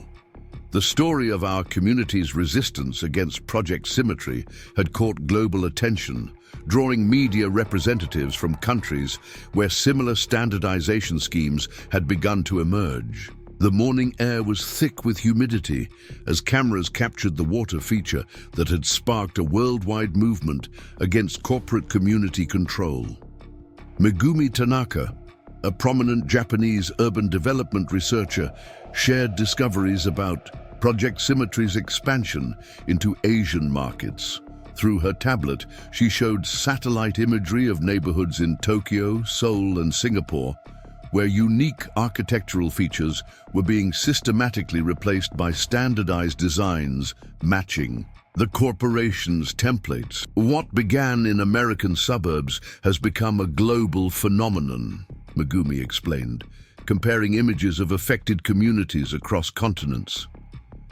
The standardization protocols first tested in Willow Creek Estates are being implemented worldwide, erasing local architectural traditions in favor of corporate uniformity. The investigation took an unexpected turn when Dr. Heinrich Müller, a European architectural preservation expert, identified links between Project Symmetry and historical attempts to standardize residential communities. His research revealed how the corporation had studied and refined techniques used in past efforts to control community development. Throughout the morning, residents from affected neighborhoods across the globe shared their experiences through video connections displayed on screens set up around the pool. Each story revealed similar patterns: the gradual erosion of architectural diversity, the suppression of community expression, and the implementation of corporate control through homeowner associations. Lunchtime brought revelations from Interpol investigator Jean-Pierre Dubois, who had traced Project Symmetry's financial operations through international banking networks. The corporation had created a sophisticated system for monetizing standardized communities, transforming unique neighborhoods into assets that could be packaged and traded on global markets. Detective Phillips returned from a conference of international law enforcement agencies with evidence of Project Symmetry's worldwide influence. The corporation had established training centers in major cities across 6 continents, preparing local agents to implement their standardization protocols in diverse cultural contexts. The afternoon grew darker as storm clouds gathered, matching the mood as Alexandra Chen revealed Project Symmetry's plans for what they called Phase 3, the implementation of global design standards that would eliminate cultural and regional architectural variations entirely. The corporation's ultimate goal was to create identical residential experiences that could be replicated anywhere in the world. Professor Morrison's analysis of Project Symmetry's global strategy revealed how they exploited economic pressures to force communities into accepting their standards. By manipulating property markets and development financing, they created situations where standardization seemed like the only viable option for struggling neighborhoods. Rebecca Torres discovered how Project Symmetry had been systematically documenting and analyzing unique architectural features worldwide. Their databases contained detailed information about local building traditions and community designs, not to preserve them, but to identify elements that needed to be eliminated to achieve their vision of global uniformity. The investigation revealed Project Symmetry's efforts to influence international building codes and development standards. Through carefully placed consultants in global regulatory bodies, they had been quietly shaping construction guidelines to favor their standardized approach, while making traditional and unique designs increasingly difficult to approve. As thunder crashed overhead, Frank Walsh presented his analysis of Project Symmetry's global surveillance network. The corporation had developed sophisticated systems for monitoring residential communities worldwide, using artificial intelligence to identify and target areas of architectural resistance. The storm intensified as Catherine Maxwell shared evidence of how Project Symmetry had manipulated international property markets. Their standardization programs had created artificial value hierarchies that privileged corporate uniformity over local character, pressuring communities worldwide to conform to their templates. Through the rain, Amanda Pierce outlined how Project Symmetry's construction protocols were erasing traditional building techniques globally. Local craftsmen and architectural traditions were being replaced by standardized construction methods that could be replicated identically anywhere in the world. The Thompsons' research revealed Project Symmetry's influence in international property law. The corporation had been working to establish legal frameworks that would make their standardization protocols enforceable across different countries and legal systems. Lightning illuminated the gathering as Uncle Marcus presented evidence of Project Symmetry's political connections in various nations. The corporation had systematically built relationships with government officials worldwide, creating a network of influence that facilitated their global expansion. As evening approached, Harold Bennett organized an international video conference connecting HOA leaders from communities fighting against Project Symmetry's influence. The screen above my pool displayed faces from dozens of countries, each sharing strategies for preserving local architectural character against corporate standardization. The storm began to clear as David Chen presented a global mapping project tracking Project Symmetry's standardization efforts. The visualization showed how their influence had spread from suburb to suburb, country to country, gradually transforming unique communities into uniform developments. The international gathering revealed how Project Symmetry had been exploiting cultural differences to implement their standards. By presenting their uniform designs as modern and progressive, they had convinced many communities to voluntarily abandon their architectural heritage. As night fell, residents from affected neighborhoods worldwide shared their experiences through the video conference. Each story added to our understanding of Project Symmetry's methods and revealed new strategies for resisting their standardization efforts. The investigation exposed how Project Symmetry had been systematically acquiring properties in historically significant neighborhoods globally. Their program specifically targeted communities with strong architectural traditions, seeking to replace cultural elements with their corporate-approved designs.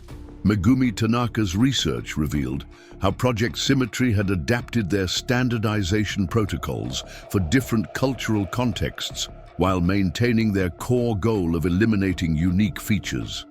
The corporation had developed sophisticated methods for overcoming local resistance to their uniform designs. The evening concluded with a powerful demonstration of global solidarity.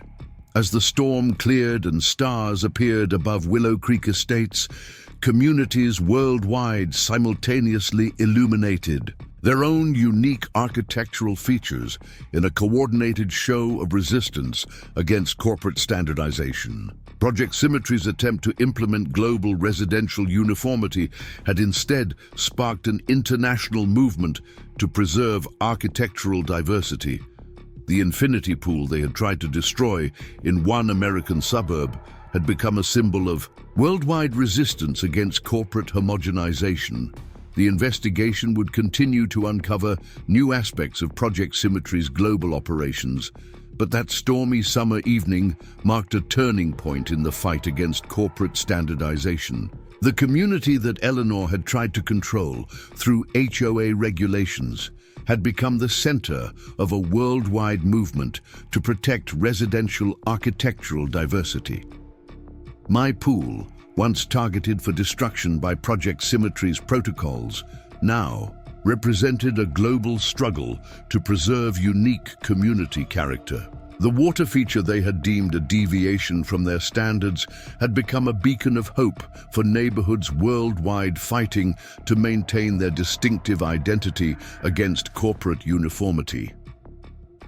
Indian summer painted the maples along Maple Ridge Drive in brilliant crimson as technology expert Maya Rothstein unveiled her latest discovery about Project Symmetry's operations. The morning sun cast dappled shadows across my infinity pool as she connected her laptop to the outdoor display screen, revealing a complex network of artificial intelligence systems designed to reshape human living spaces. They've developed what they call NeighborNet, Maya explained, displaying lines of code that pulsed across the screen. It's an AI system that doesn't just monitor communities. It actively predicts and prevents the emergence of unique architectural features. The algorithm identifies patterns of individualization before they even manifest physically. The revelation sparked intense discussion among the gathered experts. Dr. Mueller, examining the code, identified parallels with surveillance systems used in smart city projects worldwide. But NeighborNet went further, integrating predictive behavior modeling with architectural control mechanisms that could suppress community creativity before it emerged. By mid-morning, satellite technology specialist Jackson Wu arrived with thermal imaging data showing how Project Symmetry used environmental monitoring to enforce their standards. The corporation had developed sophisticated systems for detecting unauthorized modifications to standardized properties, using temperature variations and energy signatures to identify deviations from their approved patterns. The investigation took an unexpected turn when artificial intelligence ethicist Dr. Priya Sharma identified concerning patterns in NeighborNet's learning algorithms. The system wasn't just enforcing architectural standards, it was actively learning from community resistance to develop more sophisticated methods of control. Lunchtime brought cybersecurity expert Theo Blackwood, who had discovered Project Symmetry's quantum computing initiative. The corporation was developing next-generation systems capable of processing vast amounts of community data to predict and prevent architectural innovation across entire regions simultaneously. Detective Phillips returned from Silicon Valley with evidence of Project Symmetry's collaboration with major tech companies. The corporation had been integrating their standardization protocols into smart home systems and property management platforms, creating a technological ecosystem that subtly enforced their vision of controlled community development. The afternoon deepened with revelations from robotics engineer Dr. Sarah Chen about Project Symmetry's automated construction systems. The corporation had developed autonomous building technologies that could rapidly replace unique architectural features with standardized elements, eliminating the need for human contractors who might resist their uniformity requirements.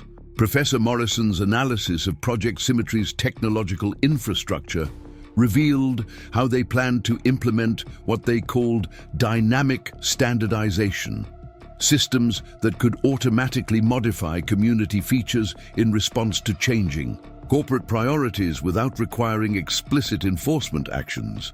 Rebecca Torres uncovered Project Symmetry's development of augmented reality tools designed to influence homeowner perceptions. The technology would overlay standardized design elements onto real-world views, making unique architectural features appear out of place and undesirable. The investigation revealed how Project Symmetry had been using machine learning to analyze successful community resistance movements. Their systems studied patterns of social interaction and architectural innovation, developing countermeasures to prevent future challenges to their standardization protocols. As sunset approached, Frank Walsh demonstrated how Project Symmetry's networks could track and influence property modifications in real time. Their systems monitored everything from material deliveries to contractor communications, intercepting attempts to introduce unique features into standardized communities. Catherine Maxwell exposed Project Symmetry's development of automated zoning enforcement systems. The technology could continuously scan properties for unauthorized modifications, generating immediate responses to any deviations from approved standards without human intervention. The Thompsons presented their analysis of Project Symmetry's digital governance platforms, revealing how the corporation planned to automate HOA management entirely. Their systems would eliminate human discretion from community oversight, replacing traditional boards with algorithmic enforcement mechanisms.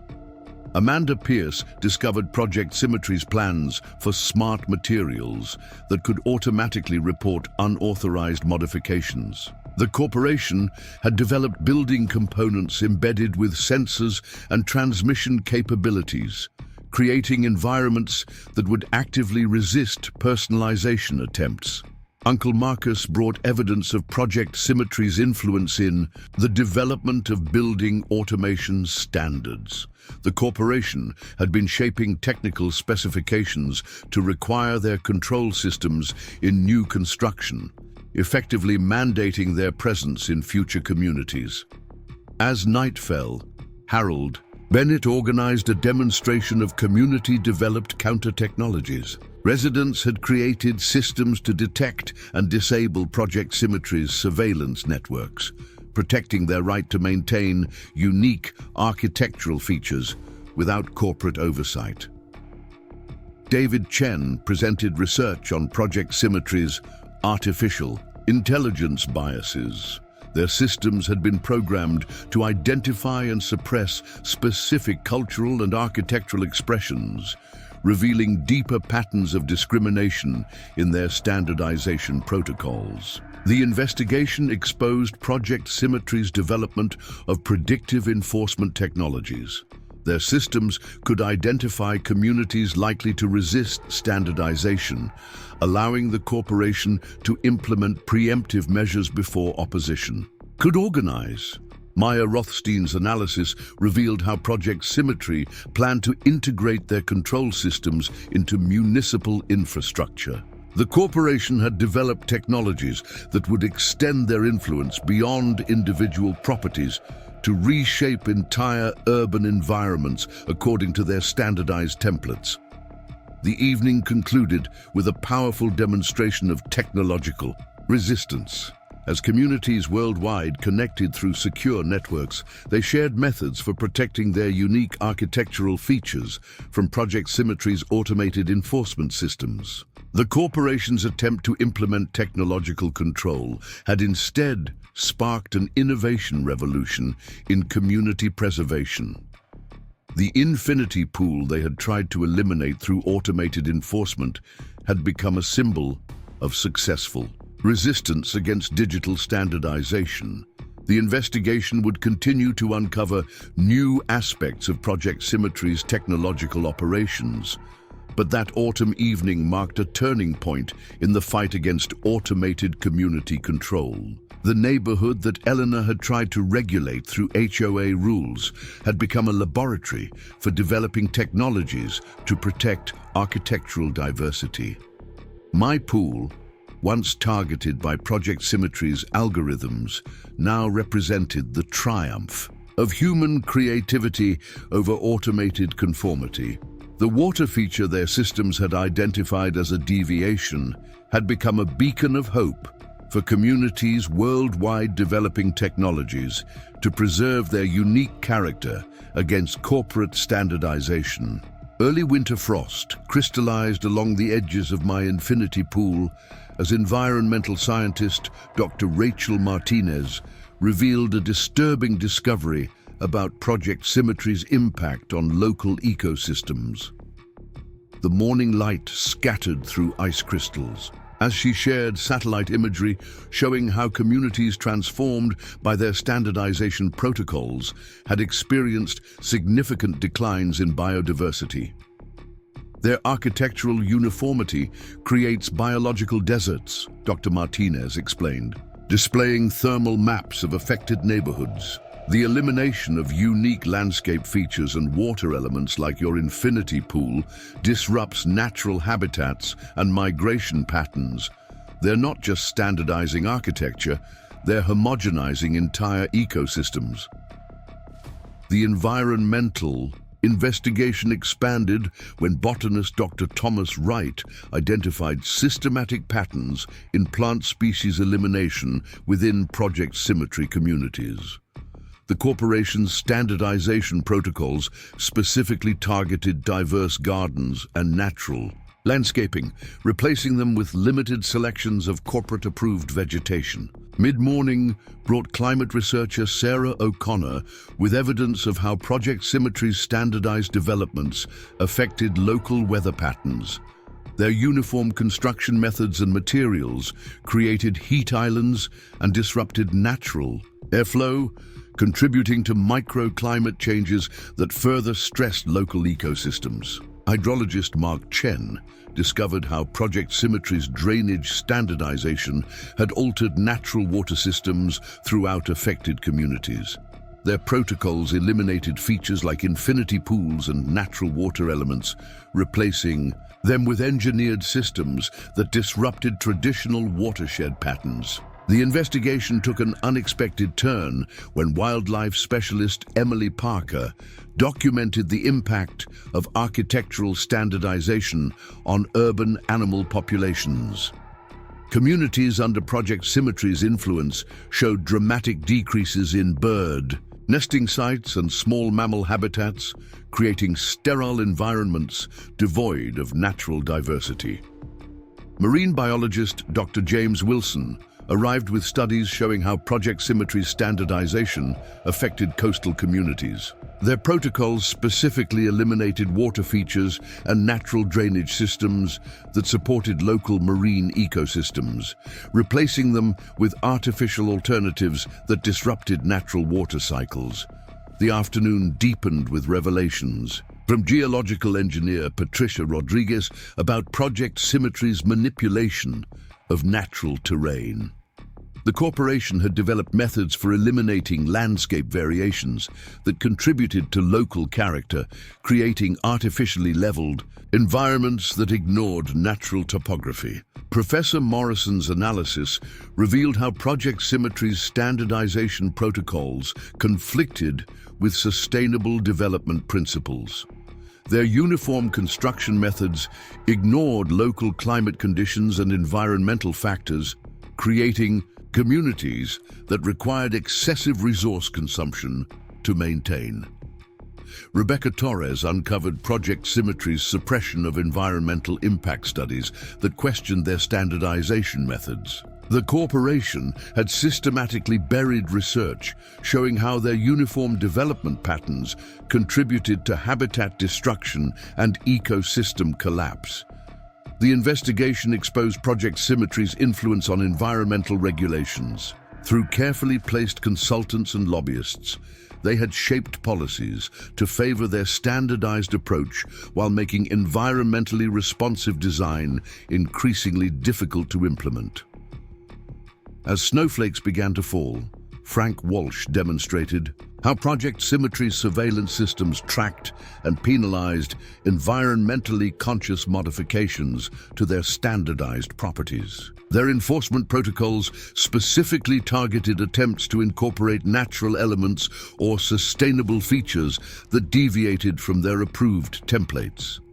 Catherine Maxwell revealed Project Symmetry's development of artificial landscaping systems designed to eliminate natural variation. The corporation had created synthetic alternatives to living ecosystems, planning to replace natural elements with standardized imitations that required minimal maintenance. The Thompsons presented research showing how Project Symmetry's standardization affected community health outcomes. Neighborhoods transformed by their protocols showed increased rates of stress-related illness and decreased physical activity, correlating with the elimination of natural features and unique outdoor spaces. Amanda Pierce discovered Project Symmetry's plans for implementing what they called optimized nature, artificially controlled environments that would replace natural ecosystems with corporate-approved alternatives. Their vision included the elimination of all uncontrolled natural elements from residential communities. Uncle Marcus brought evidence of Project Symmetry's attempts to influence environmental protection agencies. The corporation had developed strategies for circumventing conservation requirements that might protect unique natural features from their standardization efforts. As night fell, Harold Bennett organized a community environmental impact assessment. Residents documented how maintaining natural diversity and unique features like infinity pools actually supported local ecosystems and promoted environmental health. David Chen presented analysis showing how Project Symmetry's standardization protocols violated established principles of environmental justice. Their methods disproportionately affected communities already struggling with environmental challenges, exacerbating existing ecological problems. The investigation revealed Project Symmetry's development of artificial climate control systems designed to suppress natural environmental variations. Their technology would create artificially maintained environments that ignored local weather, patterns and seasonal changes. Environmental psychologist Dr. Lisa Nguyen exposed how Project Symmetry's standardized environments affected mental health.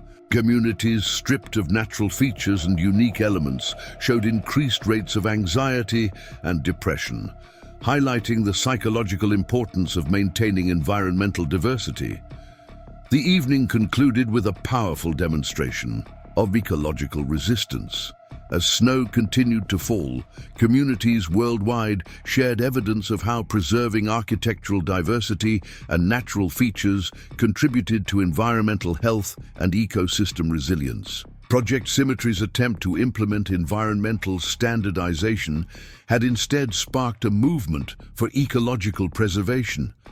The infinity pool they had tried to eliminate had become a model for how architectural features could support natural systems and promote environmental diversity. The investigation would continue to uncover new aspects of Project Symmetry's environmental impact. But that winter evening marked a turning point in understanding the ecological importance of architectural diversity. The community that Eleanor had tried to standardize had become a living laboratory for studying the relationship between built environments and natural systems. My pool, once condemned by Project Symmetry's protocols as an environmental deviation, now represented the harmony between architectural creativity and ecological health. The water feature they had tried to destroy had become a symbol of how unique community elements could support and enhance natural environments rather than suppress them. Spring blossoms drifted across the surface of my infinity pool exactly 1 year after Eleanor's attempted raid. The morning sun caught the water's edge as Judge Caroline Reynolds delivered her final ruling in the landmark case against Project Symmetry. The verdict, broadcast live across international networks, sent shockwaves through the corporate world and brought closure to our community's long struggle. In the matter of United States versus Project Symmetry Corporation, Judge Reynolds began, her voice clear and measured. This court finds the defendant guilty of systematic fraud, environmental violations, and criminal conspiracy to deprive citizens of their property rights. The sentence that followed included the largest corporate fine in housing regulation history, mandatory dissolution of the company, and prison terms for key executives. Eleanor, watching from the defendant's table, finally showed emotion as the judge detailed how her actions at Willow Creek Estates had exposed the entire operation. The attempted destruction of my infinity pool had triggered a chain of investigations that ultimately revealed Project Symmetry's global conspiracy to control residential communities. Senator Martinez arrived shortly after the verdict to announce new federal legislation inspired by our community's resistance. The Residential Rights and Environmental Protection Act would specifically prohibit corporate standardization of neighborhoods and protect unique architectural features that contributed to community character and environmental health. The afternoon brought Alexandra Chen back to Willow Creek Estates, no longer in protective custody, but as a free citizen whose testimony had helped dismantle Project Symmetry's empire. She shared previously sealed documents revealing the full scope of the corporation's plans for global community control and the crucial role our resistance had played in preventing their implementation. Professor Morrison presented the final analysis of Project Symmetry's impact on American suburbs.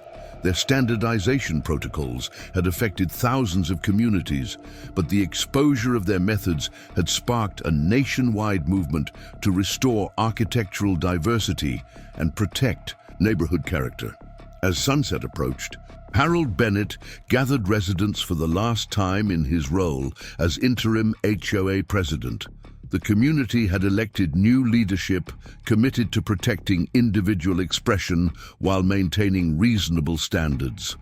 Their first act was to establish guidelines specifically protecting unique architectural features like infinity pools. Detective Phillips returned with news about Eleanor's network of enforcement agents. The investigation had identified and arrested dozens of local operatives who had used HOA positions to implement Project Symmetry's protocols. Each arrest revealed new connections and exposed additional communities affected by their standardization schemes. Rebecca Torres unveiled her completed documentation of our community's resistance. Her detailed record of how one neighborhood had stood against corporate standardization would be preserved in the Smithsonian's archives, serving as a model for future communities facing similar threats. The Thompsons presented their final legal analysis of how Project Symmetry's defeat had changed property law nationwide. Courts across the country had begun citing our case in decisions protecting homeowners' rights to maintain unique architectural features against corporate standardization attempts. As night fell, Amanda Pierce shared architectural plans for communities inspired by our resistance. Developers nationwide had begun incorporating principles of protected diversity into their designs, ensuring that future neighborhoods would maintain unique character while supporting natural environments. Uncle Marcus brought news of global impact. Communities worldwide had begun dismantling standardization programs modeled on Project Symmetry's protocols, restoring unique features that had been suppressed under corporate control. The movement our small suburb had sparked had grown into an international revolution in community development. The evening deepened with Dr. Martinez's final environmental impact report. Communities that had preserved or restored unique features showed remarkable improvements in ecosystem health, demonstrating how architectural diversity supported natural systems and enhanced environmental resilience. Frank Walsh presented his completed analysis of Project Symmetry's surveillance technology. The exposure of their methods had led to new privacy protections for residential communities. ensuring that future security systems would protect rather than suppress individual expression. Catherine Maxwell returned with proof of how Project Symmetry's standardization had affected property values. Contrary to their claims, communities with protected unique features showed stronger market performance than those subjected to corporate uniformity. David Chen's research revealed how our resistance had influenced urban planning theory. Universities worldwide had begun teaching the Willow Creek Estates case as an example of how communities could successfully protect their character against corporate standardization attempts. The night concluded with a celebration around my infinity pool, now recognized as a symbol of successful resistance against corporate control. Residents shared stories of their journey from isolated homeowners to united community activists, each playing a crucial role in exposing and defeating Project Symmetry's schemes. Eleanor's attempt to fill my pool with dirt had instead filled our community with unprecedented strength and purpose. The feature she had condemned as excessive had become a monument to the power of individual expression and collective action in the face of corporate standardization. 1 year after Eleanor's failed raid, Willow Creek Estates had transformed from a targeted community into a model of protected diversity. The HOA that she had tried to use as a tool of control now served as an example of how residential governance could preserve unique character while maintaining reasonable standards. The final chapter of our story proved that seemingly minor acts of resistance could spark profound change. My decision to protect a single architectural feature had exposed a global conspiracy and launched a movement to preserve community character worldwide. As stars reflected in the infinity pool's surface, we understood that our struggle had protected more than just unique architectural features. We had preserved the right of communities to maintain their distinctive character, the ability of homeowners to express their individuality, and the essential connection between built environments and natural systems. Eleanor's defeat marked not just the end of Project Symmetry's standardization schemes, but the beginning of a new era in community development. The corporate vision of controlled uniformity had been replaced by a commitment to protected diversity, ensuring that future generations would inherit neighborhoods where unique character could flourish. My infinity pool, once targeted for destruction, now served as a gathering place for a strengthened community. The water feature that Project Symmetry had tried to eliminate had become a lasting reminder that when neighbors unite to protect their rights, even the most powerful corporate interest cannot suppress the human spirit's desire for individual expression and authentic community character. Up next, you got 2 more standout stories right on your screen. If this one hit the mark, you won't want to pass these up. Just click and check them out.